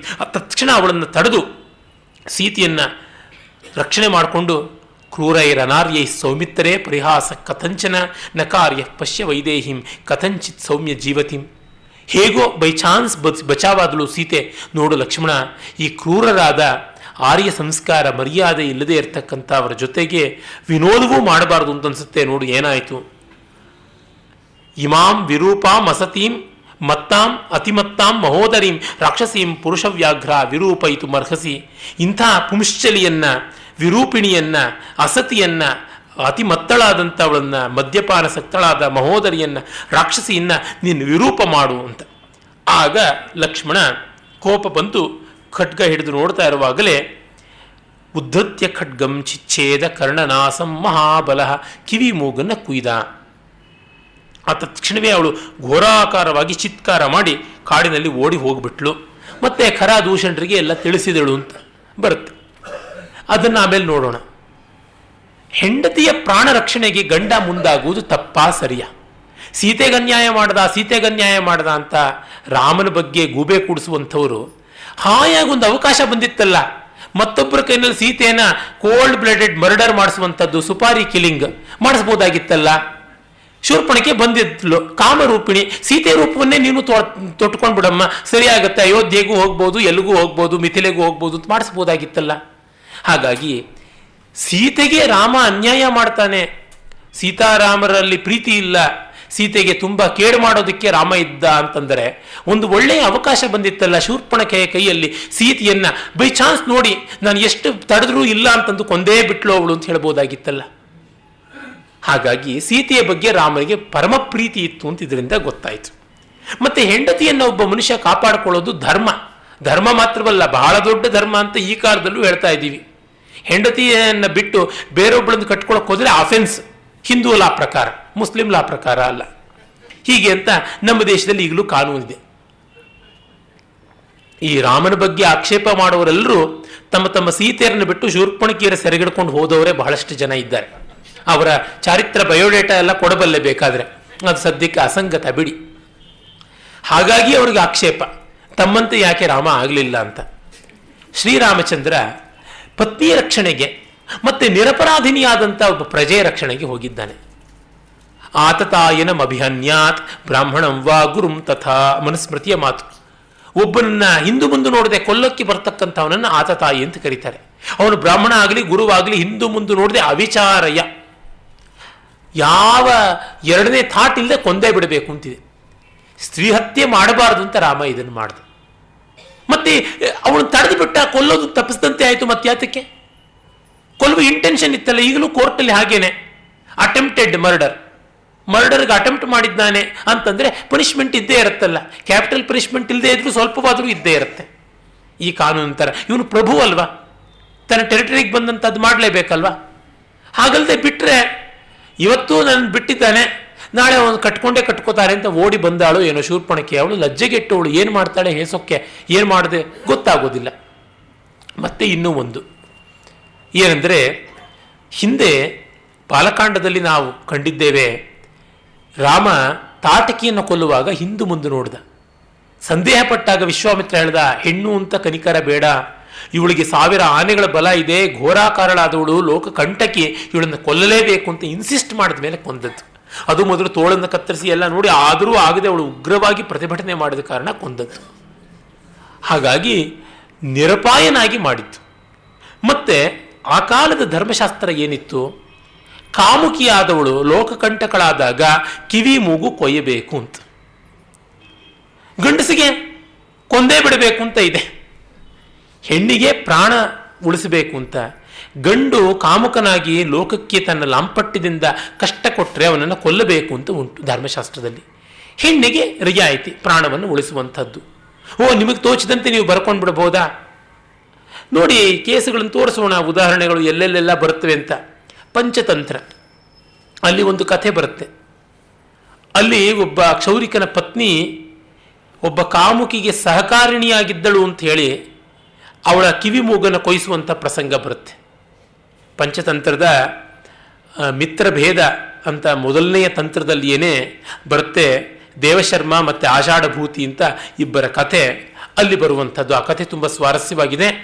ಅದು ಮತ್ತೊಂದು ಪ್ರಸಂಗಕ್ಕೆ ಆಗುವಂಥದ್ದು. ಅವಳು ಬಹಳ ಧೂರ್ತತೆಯ ಕೆಲಸ ಮಾಡಿರ್ತಾಳೆ. ದೇವಶರ್ಮ ಅಂತ ಒಬ್ಬ ಸನ್ಯಾಸಿ ಇದ್ದ. ಆ ಸನ್ಯಾಸಿ ಲಾಂಛನ ಮಾತ್ರ ಸನ್ಯಾಸಿ ಆದರೂ ಅವನಿಗೆ ಬಂಗಾರದ ಮೋಹ. ಬೇಕಾದಷ್ಟು ದಕ್ಷಿಣೆ ಮತ್ತೊಂದು ಮಗದೊಂದು ಕೊಟ್ಟಿದ್ದನ್ನೆಲ್ಲ ಬಂಗಾರವಾಗಿ ಪರಿವರ್ತನೆ ಮಾಡ್ತಾ ಇದ್ದ. ಅದು ಮಾತ್ರವಲ್ಲ, ತನಗೆ ದಿವ್ಯವಾದ ವಸ್ತ್ರವನ್ನು ಕೊಟ್ಟರೆ ಅದನ್ನು ವೇಷ ಮಾಡಿಸ್ಕೊಂಡು ಬೇರೆ ಊರಿಗೆ ಹೋಗಿ ಮಾರಿಬಿಟ್ಟು ಅದನ್ನು ಬಂಗಾರ ಮಾಡ್ಕೊಳ್ತಾ ಇದ್ದ. ಎಲ್ಲ ಗಂಟಿಗೆ ಗಂಟು ಹಾಕಿ ಒಂದು ದೊಡ್ಡ ಇಡುಗಂಟು ಮಾಡಿಕೊಂಡು ಬಂಗಾರವನ್ನು ಕಾಪಾಡ್ಕೋತಿದ್ದ. ಒಬ್ಬ ಧೂರ್ತನಿಗೆ ಗೊತ್ತಾಯಿತು. ಅವನು ಶಿಷ್ಯನ ವೇಷದಲ್ಲಿ ಬಂದು ಸೇರಿಕೊಂಡ. ಆಷಾಢಭೂತಿ ಅಂತ ಅವನ ಹೆಸರಾಯಿತು. ಅದು ಒಂದು ಇಡಿಯಮ್ ಆಗ್ಬಿಡ್ತು. ಆಷಾಢಭೂತಿ ಅಂದರೆ ಠಕ್ಕ ಅಂತ. ಗುರುಗಳೇ, ನಾನು ವೈರಾಗ್ಯಶಾಲಿಯಾಗಿ ನಿಮ್ಮ ಹತ್ರಕ್ಕೆ ಬಂದಿದ್ದರಿಂದ ಆಯಿತು, ದೂರ ಇರಬೇಕು, ನೀನು ಸೇವೆ ಬೇಕು ಅಂದಾಗ ನಾನು ಪಡ್ಕೊಳ್ತೀನಿ ಅಂತಂದ. ಚಾಕರಿ ಮಾಡಿಸ್ಕೋತಾ ಇದ್ದ. ಆ ಮಠಕ್ಕೆ ಕಬ್ಬಿಣದಷ್ಟು ಗಟ್ಟಿಯಾದ ಕಲ್ಲಿನ ಗೋಡೆಗಳು, ಇಡೀ ದಿನವೆಲ್ಲ ತನ್ನ ಬಗಲಲ್ಲೇ ಇಟ್ಕೊಂಡು ತಿರುಗ್ತಾನೆ ಬಂಗಾರದ ಚೀಲ. ರಾತ್ರಿ ಮಠದೊಳಗಡೆ ಬಾಗಿಲು ಹಾಕ್ಕೊಂಡು ಇವನು ಹೊರಗಡೆ ಇರಿಸಿ ಮಲಗುತ್ತಾನೆ. ಕನ್ನ ಹಾಕೋಕ್ಕೂ ಆಗೋಲ್ಲ. ಇವನು ಕೊಂದೇ ಬಿಡೋಣ ಅಂತ ಅಂದ್ಕೋತಾ ಇದ್ದ. ಆಗಿರುವಾಗ ಒಂದು ದಿವಸ ಪಕ್ಕದ ಊರಿನಲ್ಲಿ ಈ ದೇವಶರ್ಮನ ಶಿಷ್ಯನೊಬ್ಬನ ಮಗನ ಉಪನಯನ ಅಂತ ಗೊತ್ತಾಗಿ ಗುರು ಶಿಷ್ಯರಿಬ್ಬರು ಆಷಾಢಭೂತಿ ಸಮೇತನಾಗಿ ದೇವಶರ್ಮ ಹೊರಟಾಗ ದಾರಿಯಲ್ಲಿ ಸಾಯಂಕಾಲವಾಗ್ತಾ ಇರುತ್ತೆ. ಆಗ ಸಂಧ್ಯಾ ವಂದನೆ ಮಾಡಬೇಕು. ಸಂಧ್ಯಾ ವಂದನೆ ಅಂದರೆ ಸನ್ಯಾಸಿಗಳಿಗೆ ಆ ಒಂದು ದಂಡ ತರ್ಪಣ ಕೊಡುವಂಥದ್ದು ಉಂಟು. ಆ ದಂಡ ತರ್ಪಣಕ್ಕಾಗಿಂತ ಒಂದು ಸರೋವರದ ಹತ್ರ ನಿಂತುಕೊಂಡಾಗ ಹೇಳ್ತಾನೆ, ಬಂಗಾರದವನ್ನು ಪಕ್ಕಕ್ಕಿಟ್ಟು, ಇದು ದೇವಸ್ವ, ಇದನ್ನು ಹುಷಾರಾಗಿ ಕಾಪಾಡಿಕೊಳ್ಬೇಕು, ದೇವರ ಸೊತ್ತು ಅಂತ. ಇವನು ನೀರಿಗಿಳಿದ ತಕ್ಷಣವೇ ಆಷಾಢಭೂತಿ ಕಾಲಿನಲ್ಲಿ ಎಲ್ಲ ಬಲವನ್ನು ಸೇರಿಸಿಕೊಂಡು ನಾಗಾಲೋಟ ಓಡಿಬಿಡ್ತಾನೆ. ಬಂದು ಆಷಾಢಭೂತಿ ಅಂತ ಕೂಗಿದ್ರೆ ಏನೂ ಇಲ್ಲ, ಅಯ್ಯೋ ನಾನು ಹತೋಸ್ಮಿ ಅಂತ ಹೊರಡ್ತಾನೆ. ತುಂಬ ಹುಚ್ಚಿಡ್ದಂಗೆ ಆಗುತ್ತೆ. ಆಗ ದಡಕ್ಕೆ ಬಂದಾಗ ಅಲ್ಲಿ 2 ಟಗರುಗಳು ಕಾಳಗ ಆಡ್ತಾ ಇರ್ತವೆ. ಆ ಟಗರುಗಳು ಡಿಕ್ಕಿ ಹೊಡ್ಕೊಳ್ತಾ ಇರ್ತವೆ. ಹುಡು ಯುದ್ಧ ಅಂತ ಸಂಸ್ಕೃತದಲ್ಲಿ ಕರೀತಾರೆ. ಹುಡು ಅಂದರೆ ಟಗರು, ಕನ್ನಡದ ಹುಡುಗ ಶಬ್ದ ಅದರಿಂದಲೇ ಬಂದದ್ದು. ಆಗ ಅವ್ರ ರಕ್ತ ಸೋರ್ತಾ ಇದ್ರು ಫೈಟ್ ಮಾಡ್ತಾ ಇರ್ತವೆ. ಆ ಸುರಿದ ರಕ್ತವ ನೆಲದ ಮೇಲೆ ಸುರಿದದ್ದನ್ನು ನೆಕ್ಕೋದಕ್ಕೆ ಒಂದು ನರಿ ಬಂದು ಆ ಕೆಲಸ ಮಾಡ್ತಾ ಇರುತ್ತೆ. ಇವನು ಅಂದ್ಕೋತಾನೆ, ಅಯ್ಯೋ ಈ ನರಿ ಅವಿವೇಕಿ, 2 ಟಗರುಗಳು ರಕ್ತ ಸಿಕ್ತವಾಗಿದ್ದರೂ ಕೇರ್ ಮಾಡದೆ ಢೀ ಕೊಡ್ತಾ ಇವೆ, ಇದರ ಒಂದು ಆಸೆಯಿಂದ ಹೋಗಿ ನೆಕ್ತಾ ಇರುವಾಗ ಇದು ಮಧ್ಯದಲ್ಲಿ ಸೇರಿ ಯಾವಾಗ ಚಟ್ನಿ ಆಗುತ್ತೋ ಗೊತ್ತಿಲ್ಲ ಅಂತ ಮರುಕ್ಷಣ ಆಗುತ್ತೆ. ಇದೇ ನಾನು ಮಾಡಿಕೊಂಡ ಆಸೆ, ಬಂಗಾರದ ಆಸೆಯಿಂದ ಈಗ ಇಷ್ಟು ದೊಡ್ಡ ಶೋಕ ತಂದುಕೊಂಡೆ ಅನ್ನುವ ಹೊತ್ತಿಗೆ ಕತ್ತಲೆ ಆಗುತ್ತೆ. ಏನು ಮಾಡುವುದು ಅಂತ ಗೊತ್ತಿಲ್ಲದೆ ಅಲ್ಲಿ ಹತ್ತಿರದ ಹಳ್ಳಿಯಲ್ಲಿ ಹೋಗಿ ತಂಗೋಣ ಅಂತ ನೋಡ್ತಾನೆ. ಊರಿನ ಹೊರವಲಯಕ್ಕೆ ಹೆಂಡದಂಗಡಿ ಇರುತ್ತೆ, ಮದ್ಯಾಪಣ.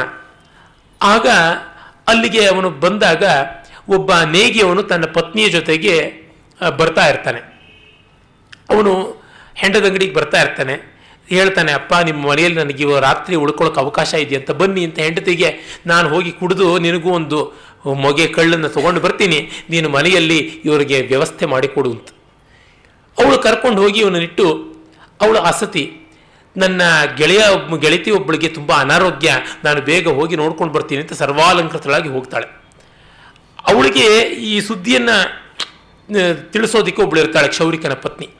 ಅವಳು ಹಾಗೆ ಹೋಗ್ತಾ ಇದ್ದಾಗಲೇ ದಾರಿ ಒಳಗೆ ಗಂಡ ಕುಡಿದು ಮತ್ತನಾಗಿ ಕೈಯಲ್ಲಿ ಒಂದು ಕಳ್ಳಿನ ಭಾಂಡವನ್ನು ಮಡಿಕೆಯನ್ನು ಹಿಡ್ಕೊಂಡು ಬರ್ತಾ ಇದ್ದವನು ಇವಳು ನೋಡಿದಾಗ ಇವಳು ಓಡಿ ಬಂದು ಮನೆಯಲ್ಲಿ ವೇಷ ಬದಲಾಯಿಸಿ ಮಾಮೂಲಾಗಿ ಕೂತ್ಕೋತಾಳೆ. ಆಗ ಅವನು ಬಂದು ಕೇಳ್ತಾನೆ, ನೀನು ಎಲ್ಲೂ ಹೋಗಿದ್ದೆ ಅಂತ. ಅವಳಿಗೆ ಇವನ ಬಗ್ಗೆ ಸಂಶಯ.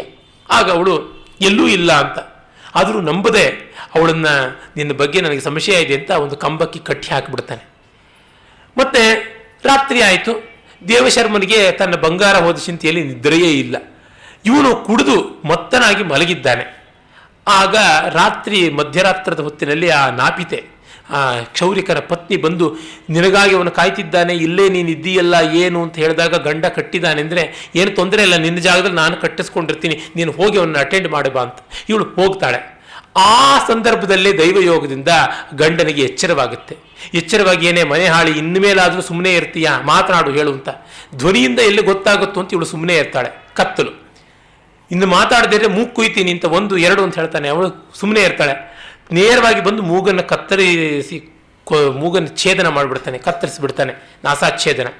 ಇವಳು ಆದರೂ ಕಿಮಕ್ಕಂದೇ ಇರ್ತಾಳೆ. ಇದನ್ನೆಲ್ಲ ದೇವಶರ್ಮ ನೋಡ್ತಿರ್ತಾನೆ. ಆಮೇಲೆ ಅವಳು ಬರ್ತಾಳೆ. ಹೇಗಿದ್ದೀಯಾ ಅಂದರೆ, ಮೂಗು ಬಿಟ್ಟು ಇನ್ನೆಲ್ಲ ಸರಿಯಾಗಿದೆ ಅಂತಾಳೆ. ಪಂಚತಂತ್ರದಲ್ಲಿ ತುಂಬ ಸೊಗಸಾಗಿದೆ ಆ ಭಾಷೆ. ಮತ್ತೆ ನಿನ್ನ ಗಂಡ ಎಚ್ಚೆತ್ತು ಕಿವಿಯನ್ನು ಕುಯ್ದು ಬಿಡೋದ್ರೊಳಗಾಗಿ ನನ್ನ ಬಿಡಿಸ್ಕೊಡು ಸಾಕು ಅಂತ. ಆಮೇಲೆ ಇವಳು ಕಟ್ಟನ್ನು ಕಟ್ಟಿಸ್ಕೊಳ್ತಾಳೆ. ಅವಳು ಆ ಬಿದ್ದು ಮೂಗನ್ನು ತಗೊಂಡು ಹೊರಟೋಗ್ತಾಳೆ. ಆಮೇಲೆ ಇವಳು ಈಗ ಹೇಳ್ತಾಳೆ, ಪಂಚಭೂತಗಳೇ, ಸೂರ್ಯ ಚಂದ್ರರೇ, ಯಮ ಅಗ್ನಿ ವರುಣ ವಾಯುಗಳೇ, ಹೇಳಿ ನಾನು ಮಹಾಪತಿವ್ರತಿ ಆಗಿದ್ದರೆ ನನ್ನ ಮೂಗು ಸರಿಯಾಗಲಿ ಅಂತ. ಅವನ ಗಂಡ, ನಿನ್ನ ಕೊಳ್ಳಿಯಿಂದಲೇ ಸುಟ್ಟು ಬಿಡ್ತೀನಿ ಅಂತ ಬರ್ತಾನೆ. ಬಂದು ನೋಡ್ತಾನೆ, ಮೂಗು ಸರಿಯಾಗಿರುತ್ತೆ. ಕುಡಿದು ಮತ್ತಲ್ಲಿ ಸುಮ್ಮನೆ ಮೂಗು ಇಲ್ಲಿಲ್ಲ ಅಂತ ನೋಡಿದ್ರೆ ಕೆಳಗಡೆ ರಕ್ತ ಬಿದ್ದಿರುತ್ತೆ.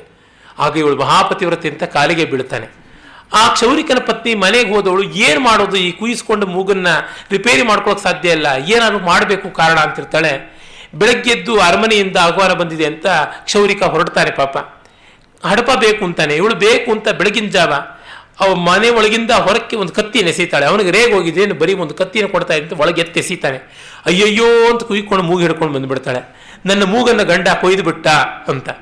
ಆಗ ಅಲ್ಲಿದ್ದ ರಕ್ಷಕ ಭಟರು ಬಂದು, ಅವನು ಪತ್ನಿಯ ನಾಸಾಚ್ಛೇದನ ಮಾಡಿದ್ದಾನೆ, ಇಂಥ ಪಾತಕಕ್ಕೆ ಶಿಕ್ಷೆ ಮರಣದಂಡನೆ ಅಂತ. ಅಲ್ಲಿ ತೀರ್ಮಾನ ಆಗಿಬಿಡುತ್ತೆ. ಅವನನ್ನು ವಧ್ಯಮಾಲೆ ಹಾಕಿ ಮೆರವಣಿಗೆ ಮಾಡಿಸ್ಕೊಂಡು ಬರ್ತಿರ್ತಾರೆ. ಆಗ ಈ ಮನೆ ಮುಂದೆ ಬಂದಾಗ ದೇವಶರ್ಮ ನೋಡಿ ಅಯ್ಯೋ ಇವನದು ತಪ್ಪಿಲ್ಲ ಅಂತ ಎಲ್ಲ ಕಥೆಯನ್ನು ಹೇಳಿದಾಗ ಇಬ್ಬರಿಗೂ ಕೂಡ ಕರ್ಣಚ್ಛೇದನ ನಾಸಾಚ್ಛೇದನ ಆಗುತ್ತೆ. ಇವಳಿಗೆ ಮೊದಲೇ ಆಗಿತ್ತು, ಬರೀ ಕಿವಿ ಮಾತ್ರ ಕುಯ್ಸೋದಾಗುತ್ತೆ ಅಂತ. ಆಮೇಲೆ ದೇವಶರ್ಮನಿಗೆ ಇದೆಲ್ಲ ನೋಡಿದಾಗ ಪ್ರಪಂಚ ಎಷ್ಟು ಅಕಟ ವಿಕಟ, ತನ್ನ ನಷ್ಟ ಏನು ದೊಡ್ಡದಲ್ಲ, ಆ ಗಂಡ ನಂಬಿಕೆಯನ್ನು ಕಳ್ಕೊಂಡ, ಇವರು ಕಿವಿ ಮೂಗುಗಳನ್ನೇ ಕಳ್ಕೊಂಡ್ರು ಅಂತ ಹೇಳಿ ವೈರಾಗ್ಯಕ್ಕೆ ಬರ್ತಾನೆ ಅಂತ ಕಥೆ. ಹೀಗೆ ಅನೇಕ ಅಲ್ಲಿ ಮತ್ತೆ ಮನ್ವಾದಿ ಸ್ಮೃತಿಗಳ ಉಲ್ಲೇಖವೂ ಬರುತ್ತೆ ಪಂಚತಂತ್ರದಲ್ಲಿ, ಬೃಹಸ್ಪತಿ ಇತ್ಯಾದಿಗಳದೆಲ್ಲ. ಮೊದಲಿಂದಲೂ ನಮ್ಮ ದೇಶದಲ್ಲಿ ಕಾಮುಕತ್ವಕ್ಕಾಗಿ ಪನಿಷ್ಮೆಂಟ್ ಇದ್ದದ್ದು ಹೌದು. ಇರಬೇಕೇ ಬೇಡವೆ? ನಿನ್ನೆ ತಾನೇ ವ್ಯಾಲೆಂಟೈನ್ಸ್ ಡೇ ಮಾಡಿದ್ದೀವಿ, ಇವೆಲ್ಲ ಇರಬೇಕಾ ಬೇಡವಾ ಅಂತ ಏನು ಚರ್ಚೆ, ತೆಗೆದುಹಾಕ್ಬಿಡೋಣ ಅಂತಂದರೆ. ಒಂದು ದೇಶದ ಮರ್ಯಾದೆ ಉಳಿದಿರೋದು ಕುಟುಂಬ ವ್ಯವಸ್ಥೆ ಸರಿಯಾಗಿರೋದ್ರೊಳಗೆ. ಸ್ವಚ್ಛಂದತೆಯೇ ವ್ಯವಸ್ಥೆ ಅಂತಾದರೆ ಏನು ಗತಿ? ವಿದೇಶದಲ್ಲಿ ವಿಶೇಷತಃ ಅಮೆರಿಕ ಅಂಥ ದೇಶಗಳು ಸಾಂಸ್ಕೃತಿಕವಾಗಿ ಕೌಟುಂಬಿಕವಾಗಿ ತಳಾತಳವನ್ನು ಮುಟ್ತಾ ಇರೋದಕ್ಕೆ ಕಾರಣ ಆ ಚಾರಿತ್ರ್ಯ ಶುದ್ಧಿ ಇಲ್ಲದೆ ಇರೋದಲ್ವ. ವಿಷ ಕುಡಿದ ಮಕ್ಕಳು ಎಲ್ಲಿ ಬದುಕ್ತಾರೆ? ಹಾಲು ಕುಡಿದವರೇ ಬದುಕದೇ ಇದ್ದಾಗ ಅಂತ ಗಾದೆ ಕೇಳಿದ್ದೀವಿ. ಹಾಲು ಕುಡಿದ ಮಕ್ಕಳೇ ಸಾಯ್ತಿದ್ದಾರೆ, ಇನ್ನು ವಿಷ ಕುಡಿದವ್ರ ಗತಿ ಎಲ್ಲಿ ಅಂತ. ಎಲ್ಲ ಸರಿಯಾಗಿದ್ದೇನೆ, ಪ್ರಜೆಗಳು ಸರಿಯಾಗಿರೋಲ್ಲ, ಇನ್ನು ಎಲ್ಲ ಎಡವಟ್ಟಾದರೆ ಗತಿ ಏನು? ಹಾಗಾಗಿ ಇಂಥ ಪನಿಷ್ಮೆಂಟ್ ಬೇಕು. ಅದು ಮಾತ್ರವಲ್ಲ, ಇವಳು ಬಾಲಕಿಯ ಅಲ್ಲ, ವಯಸ್ಸಾಗಿದೆ, ಇವಳಿಗೆ ಭೋಗಾನುಭವ ಇಲ್ವಾ, ಅತಿರೇಕದ ಅನುಭವ ಆಗಿದೆ, ಓವರ್ ಡೋಸ್ ಆಗಿದೆ. ಇಂಥವಳು ತಿಳ್ಕೊಳ್ಳಿಲ್ಲ, ಸರಿಯಾಗಿ ನಡೆಯಲಿಲ್ಲ ಅಂದರೆ ಇನ್ಯಾರು? ಮತ್ತೆ ರಾಮ ಯಾವನೋ ಟಾಮ್ ಡಿಕ್ ಅಂಡ್ ಹ್ಯಾರಿನೇ, ಅವನೇ ಹೇಳಿದ್ದಾನೆ ಭರತನಿಗೆ, ನಾನು ಈ ವನರಾಜ್ಯವನ್ನು ಆಳ್ತಾ ಇರ್ತೀನಿ ಅಂತ. ಇಲ್ಲಿ ಧರ್ಮವನ್ನು ಸ್ಥಾಪನೆ ಮಾಡೋದಕ್ಕೆ, ಋಷಿಗಳ ಜೊತೆ ಇದ್ದು ಅವರ ರಕ್ಷಣೆ ಮಾಡೋದಕ್ಕೆ ಅಂತ ಬಂದವನು. ಇವತ್ತೇನೋ ರಾಮನ ಹತ್ರ ಬಂದ, ನಾಳೆ ಇನ್ನೊಬ್ಬ ಚಿಕ್ಕವನು ಚೆನ್ನಾಗಿರ್ತಕ್ಕಂಥ ಒಬ್ಬ ಋಷಿ ಇದ್ದಾನೆ, ಅವನಿಗೊಬ್ಬ ಪತ್ನಿ ಇದ್ದಾಳೆ, ನಿನ್ನ ಹೇಳ್ತೀನಿ ತಿಂದು ಬಿಡ್ತೀನಿ ಅಂತ ತಿಂದು ಬಿಟ್ರೆ ಅವನ ಗತಿ ಏನಾಗಬೇಕು, ಅವಳ ಗತಿ ಏನಾಗಬೇಕು? ವ್ಯವಸ್ಥೆಯನ್ನು ಕಾಪಾಡಬೇಕಾದ ರಾಜ ಹೇಗಿರಬೇಕು ಅದೆಲ್ಲ ಸರಿಯಾಗಿರಬೇಕು. ಅದಕ್ಕೋಸ್ಕರವಾಗಿ ಇವಳಿಗೆ ನಾಸಾಚ್ಛೇದನ ಮಾಡಿದ್ದು ರಾಮ ಬಹಳ ಸರಿಯಾದದ್ದು, ಆ ಕಾಲದ ಕಾನ್ಸ್ಟಿಟ್ಯೂಷನ್ಗೆ ಅನುಗುಣವಾದದ್ದು. ಇಸ್ಲಾಮಿಕ್ ಲಾ ಎಷ್ಟು ಭಯಾನಕವಾಗಿದೆ.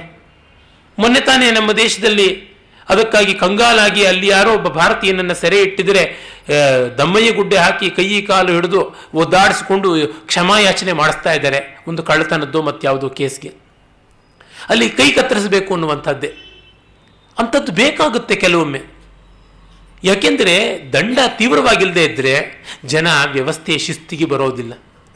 ನಾವೇ ಹೇಳ್ತಾ ಇರ್ತೀವಿ ದಂಡ ಸಿವಿಯರ್ ಆಗಿರಬೇಕು, ಕ್ವಿಕ್ ಆ್ಯಕ್ಷನ್ ತಗೋಬೇಕು ಅಂತ. ಇಲ್ಲಿ ರಾಮ ಕ್ವಿಕ್ ಆ್ಯಕ್ಷನ್ ತಗೊಂಡಿದ್ದು, ಹಾರ್ಶ್ ಸ್ಟೆಪ್ ತಗೊಂಡಿದ್ದು ತಪ್ಪು ಅಂತಂದರೆ ಯಾವ ನ್ಯಾಯವಾಗುತ್ತೆ? ಖಂಡಿತ ಅಲ್ಲ.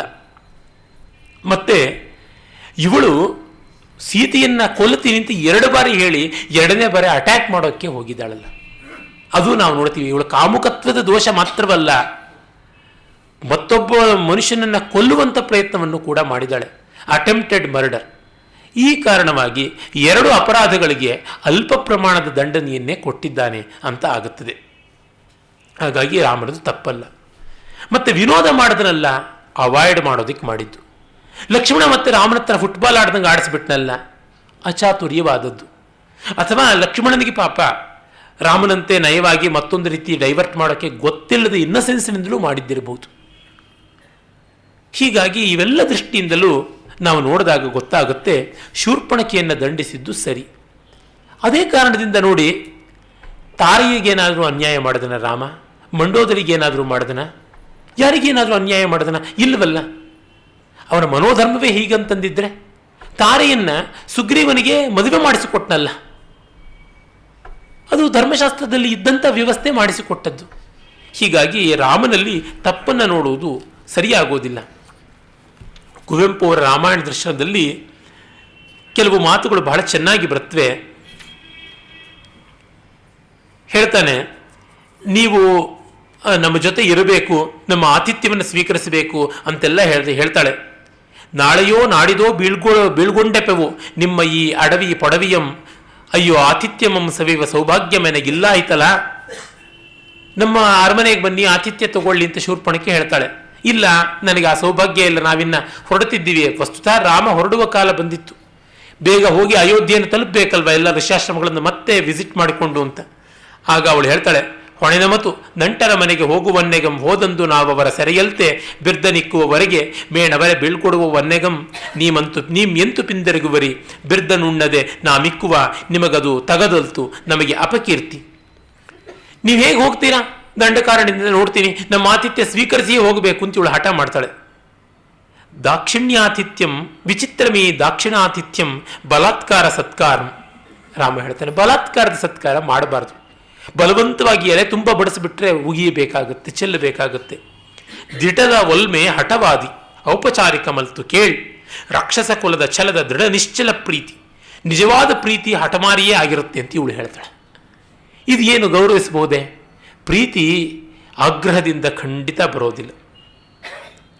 ಆಮೇಲೆ ಹೇಳ್ತಾನೆ, ಬಿರ್ದಿನ ಔತಣ ಮೇಕೆ ಮೇಣ್ ಅರಸು ಸೊಗಮೇಕೆ ನಾಡೋಳು ಎಲ್ಲವಂ ತೊರೆದು ನೊಂಪಿಗೆ ನೊಂತು ಕಾಡ ಎಲೆವನಿಗೆ ಕಾಡನ್ ಅಲವೆಮಗೆ. ನಮಗಿದೆಲ್ಲ ಬೇಕಿಲ್ಲ, ಔತಣ ಮತ್ತೊಂದು, ನಾವು ವಾನಪ್ರಸ್ಥ ಮಾಡ್ತಾ ಇದ್ದೀವಿ, ಸರಿಯಲ್ಲ ಅಂತ. ಮೈತ್ರಿಯ ಕೊಡುಗೆ ಆಗುವೋಡೆ ನೊಂಪಿಗದರಿಂ ಕೇಡೆ.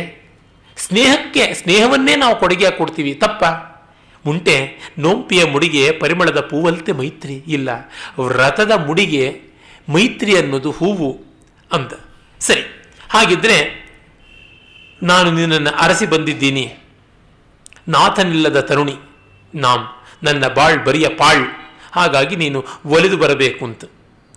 ಆಗ ಅವನು ಹೇಳ್ತಾನೆ, ಅನಾರ್ಯೆ ನೀನ್ ಅನ್ಯ ಭಾರ್ಯೆ, ರಾಕ್ಷಸ ವಿವಾಹ ಕ್ರಮಂ ಕೇಳ್ ನಮಗೆ ಅಸಹ್ಯಂ.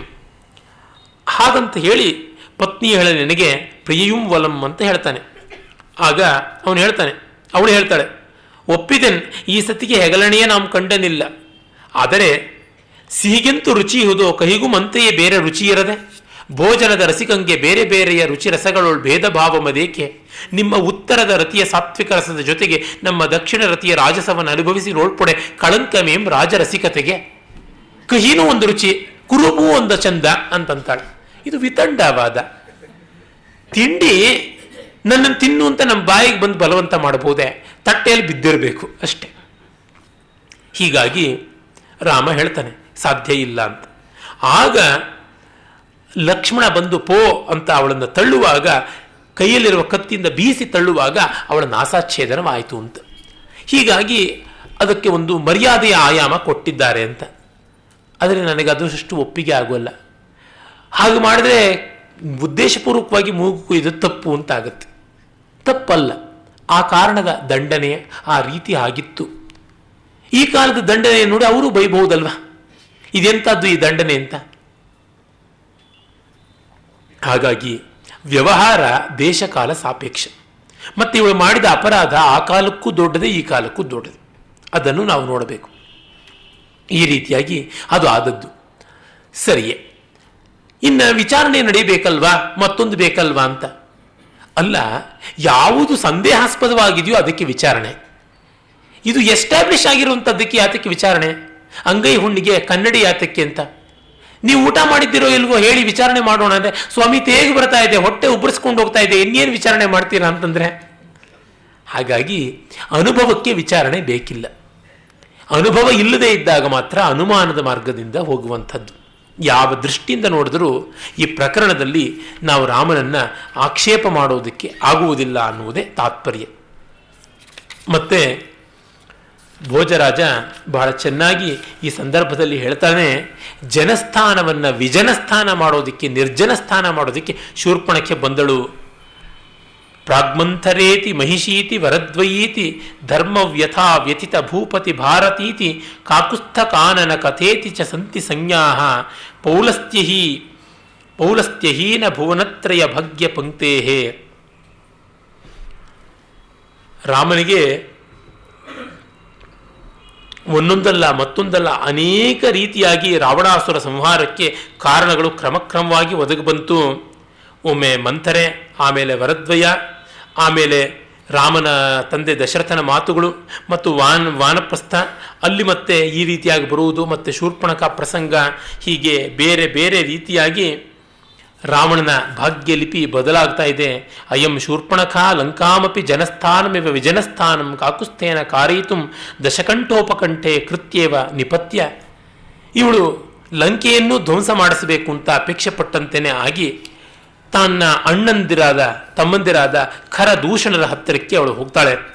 ಹೋಗಿ ಆಕ್ಷೇಪ ಮಾಡ್ತಾಳೆ, ಹೇಳ್ತಾಳೆ ನನಗೆ ಇಷ್ಟು ಅನ್ಯಾಯವಾಯಿತು, ಅಷ್ಟು ಅನ್ಯಾಯವಾಯಿತು ಅಂತ. ಅದು ಬಹಳ ವಿಸ್ತಾರವಾಗಿ ಬರುತ್ತೆ, ನಾನು ಆ ವಿಸ್ತಾರಕ್ಕೆ ಹೋಗ್ತಾ ಇಲ್ಲ. ಅವನು ಕೇಳ್ತಾನೆ ಖರ, ನಿನ್ನಂಥವಳನ್ನು ಯಾರು ವಿರೂಪ ಮಾಡಿದ್ದು, ಮೃತ್ಯುವನ್ನು ಯಾರು ಕೆಣಕಿದವರು, ಸರ್ಪವನ್ನು ಯಾರು ಕೆಣಕಿದವರು, ಏನು ಘೋರ ವಿಷವನ್ನು ಕುಡಿಯುವಂಥ ಪ್ರಮಾದ ಮಾಡ್ತಾ ಇದ್ದಾನೆ ಅವನು, ಎಂಥದ್ದು, ಅವನ್ನ ಕೊಂದು ಬಿಡ್ತೀನಿ ಅಂತ. ಆಗ ಅವಳು ಹೇಳ್ತಾಳೆ, ತರುಣೌ ರೂಪ ಸಂಪನ್ನೌ ಸುಕುಮಾರೌ ಮಹಾಬಲೌ ಪುಂಡರೀಕ ವಿಶಾಲಾಕ್ಷೌ ಚೀರಕೃಷ್ಣಾಜಿನಾಂಬರೌ ಅಂತೆಲ್ಲ ರಾಮ ಲಕ್ಷ್ಮಣನ ವರ್ಣನೆ ಮಾಡಿಬಿಟ್ಟು, ದೇವೌತೌ ಮಾನುಷೌ ದೇವೌ ವಾ ಮಾನುಷೌ ವಾತೌ ನತರ್ಕೈತು ಮುತ್ಸಹೆ, ಅವರು ದೇವತೆಗಳೋ ಮನುಷ್ಯರೋ ಗೊತ್ತಾಗದಿರೋಷ್ಟು ಸುಂದರರು. ಇಷ್ಟು ಸೌಂದರ್ಯ ವರ್ಣಿಸೋದಕ್ಕೆ ಯಾಕೆ ಕಾರಣ ಇತ್ತು? She is very much attracted by that. ಅದು ಅಲ್ಲಿ ಗೊತ್ತಾಗುತ್ತೆ. ತರುಣಿ ರೂಪ ಸಂಪನ್ನ ಸರ್ವಾಭರಣ ಭೂಷಿತ ದೃಷ್ಟಾ ತತ್ರ ಮಯ ನಾರಿ ತಯೋರ್ಮಧ್ಯೆ ಸುಮಧ್ಯಮ. ರಾಮನಗರಿಗೆ ಸೀತೆನ ಇವಳು ವೃದ್ಧೆ, ಕರಾಳಿ, ನಿರ್ಣತೋದರಿ, ಅಸತಿ ಅಂತಂದವಳು ಈಗ ಖರದೂಷಣ ಹತ್ರ ಅವಳು ತರುಣಿ, ರೂಪ ಸಂಪನ್ನೆ, ಸರ್ವಾಭರಣ ಭೂಷಿತೆ ಅಂತವಳು ಅವರಿಬ್ಬರ ಮಧ್ಯೆ ಇದ್ದಳು ಅಂತ. ಮತ್ತೆ ಈ ನನ್ನ ಅವಸ್ಥೆಗೆ ಇಮಾಂ ಅವಸ್ಥಾಂ ನೀತಾಹಂ ಯಥಾ ನಾಥಾ ಸತೀ ತಥಾ, ಅವಳಿಂದಾಗಿಯೇ ನನಗೆ ಈ ಅವಸ್ಥೆ ಬಂತು ಅಂತ ಹೇಳ್ತಾ ಇದ್ದಳು. ಇವಳು ಇನ್ನಸೆಂಟಾ?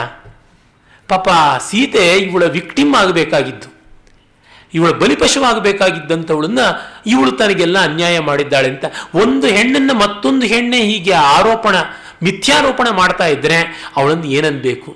ಈ ಕಾಲದಲ್ಲಿ ಸೊಸೆಯಂದ್ರಿಗೆ ಸೀಮೆ ಎಣ್ಣೆ ಹಾಕಿ ಕೊಲ್ತೀವಿ ಅಂತ ಮಾಡುವಂಥ ಅತ್ತೆಯಂದ್ರಿಗೆ ಏನು ಪನಿಷ್ಮೆಂಟು ಅದೇ ಥರ ತಾನೇ ಆಗಬೇಕಿಲ್ಲಿ. ಕ್ರಿಮಿನಲ್ ಅಫೆನ್ಸ್ ತಾನೇ ಮಾಡ್ತಾ ಇರುವಂಥದ್ದು. ಸುಳ್ಳು ಬೇರೆ ಹೇಳ್ತಾ ಇದ್ದಾಳಲ್ಲ, ಶಿ ಈಸ್ ಮಿಸ್ಲೀಡಿಂಗ್ ಲಾ.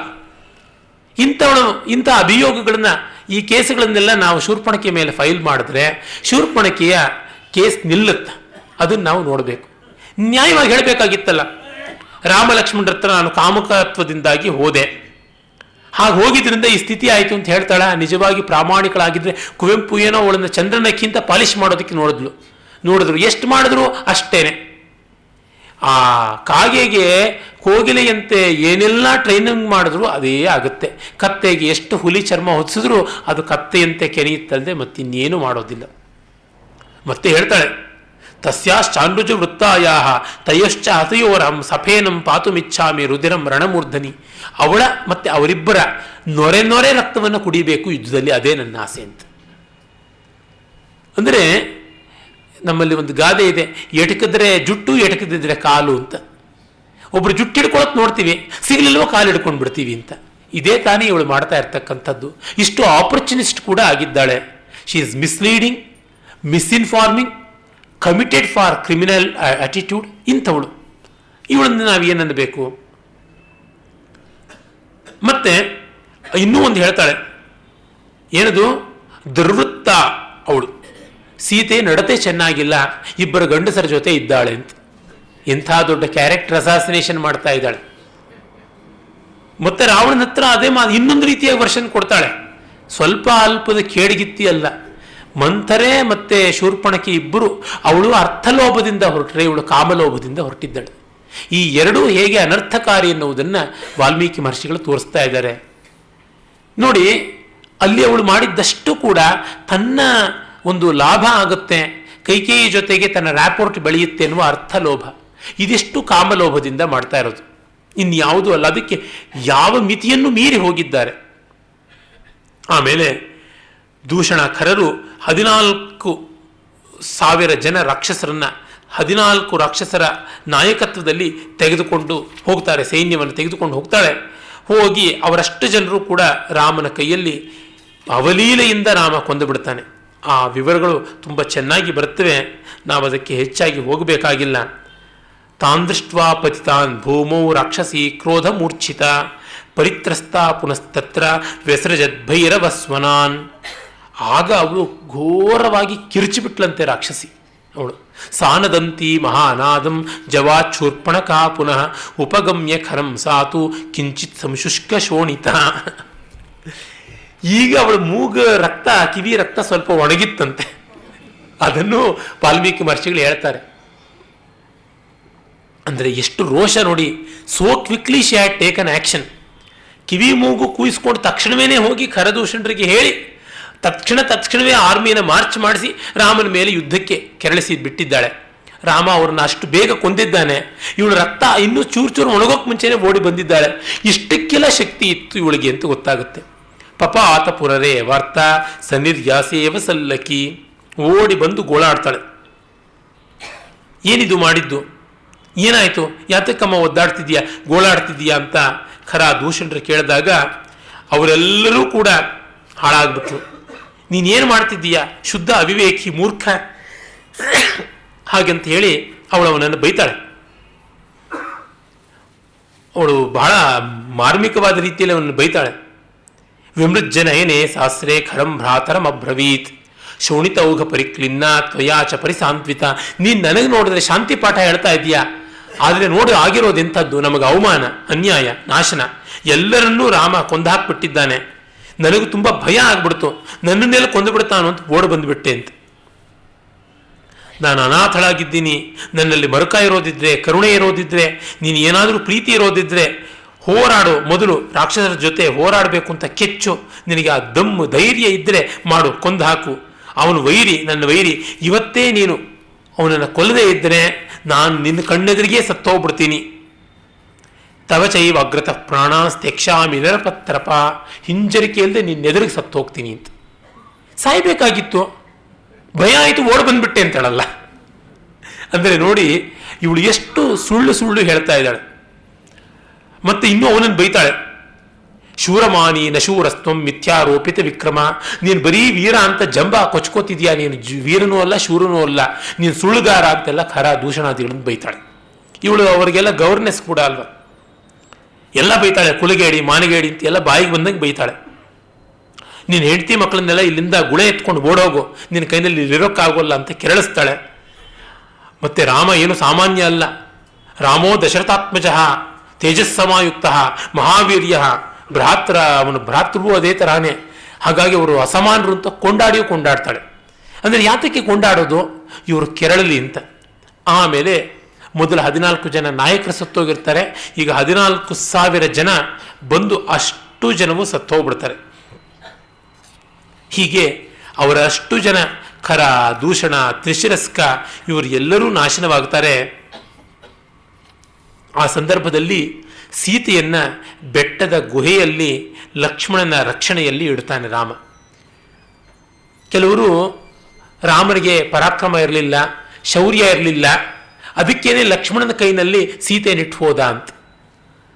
ಅಯ್ಯೋ ಭಗವಂತ, ಹೀಗೆ ಮಾಡಿದ್ರೆ ಹಾಗಂತಾರೆ, ಹಾಗೆ ಮಾಡಿದ್ರೆ ಹೀಗಂತಾರೆ. ಲಕ್ಷ್ಮಣ, ನಾನು ಸೀತೆಯನ್ನು ನೋಡ್ಕೋತೀನಿ, ನೀನು ಯುದ್ಧ ಮಾಡು ರಾಕ್ಷಸರ ಹತ್ರ ಅಂದರೆ ತಮ್ಮನ್ನು ತಳ್ಳಿಬಿಟ್ಟ ರಾಕ್ಷಸರ ಬಾಯಿಗೆ. ಒಬ್ಬರಲ್ಲ ಇಬ್ಬರಲ್ಲ 14,000 ಜನ, ಇವನು ಸುಖವಾಗಿದ್ದ ಅಂತ ಆಕ್ಷೇಪ ಮಾಡುವವರಿಗೆ ಏನೂ ಆಕ್ಷೇಪಕ್ಕೆ ಅರ್ಹವಾದಂಥ ವಸ್ತುವಾಗಿಬಿಡುತ್ತೆ. ನಿಜವಾಗಿ ನೋಡಿದ್ರೆ ನಮಗೆ ಗೊತ್ತಾಗುತ್ತೆ, ಸೀತೆ ಏನು ರಾಕ್ಷಸಿನ, ಅವಳನ್ನು ನೋಡ್ಕೊಳ್ಳೋದು ಸುಲಭ.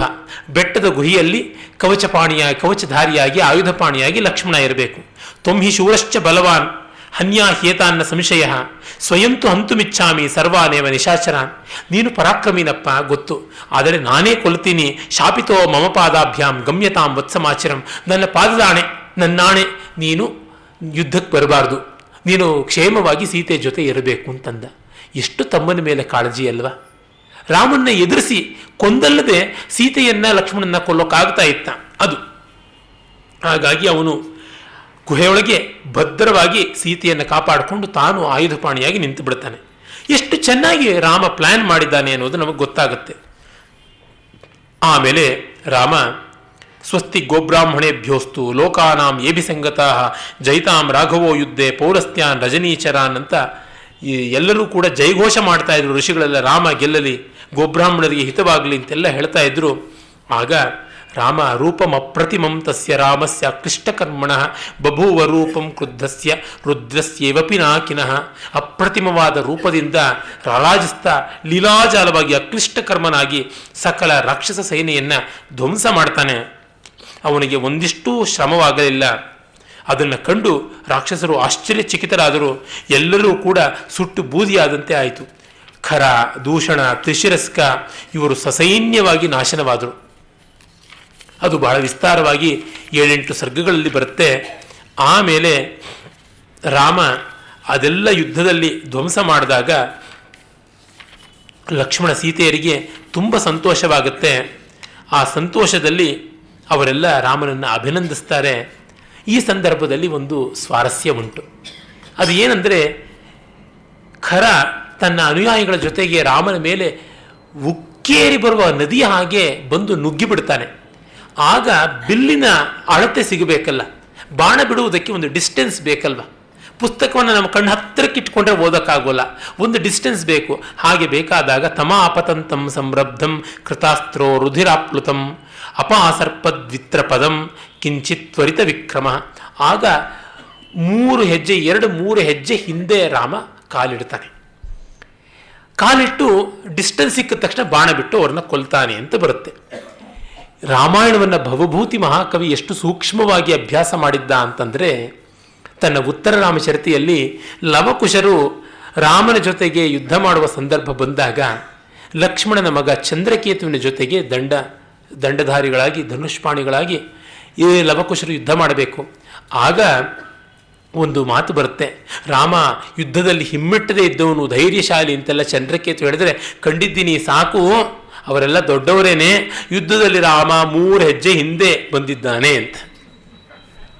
ಹಿಮ್ಮೆಟ್ಟಿದಾನೋ ಇಲ್ವೋ ಅಂತ. ಲವಕುಶರ ವಾಲ್ಮೀಕಿ ರಾಮಾಯಣದ ಪರಿಜ್ಞಾನ ಎಷ್ಟು ಚೆನ್ನಾಗಿತ್ತು ಅಂತಲೂ ಭವಭೂತಿ ತೋರಿಸ್ತಾ ಇದ್ದಾನೆ.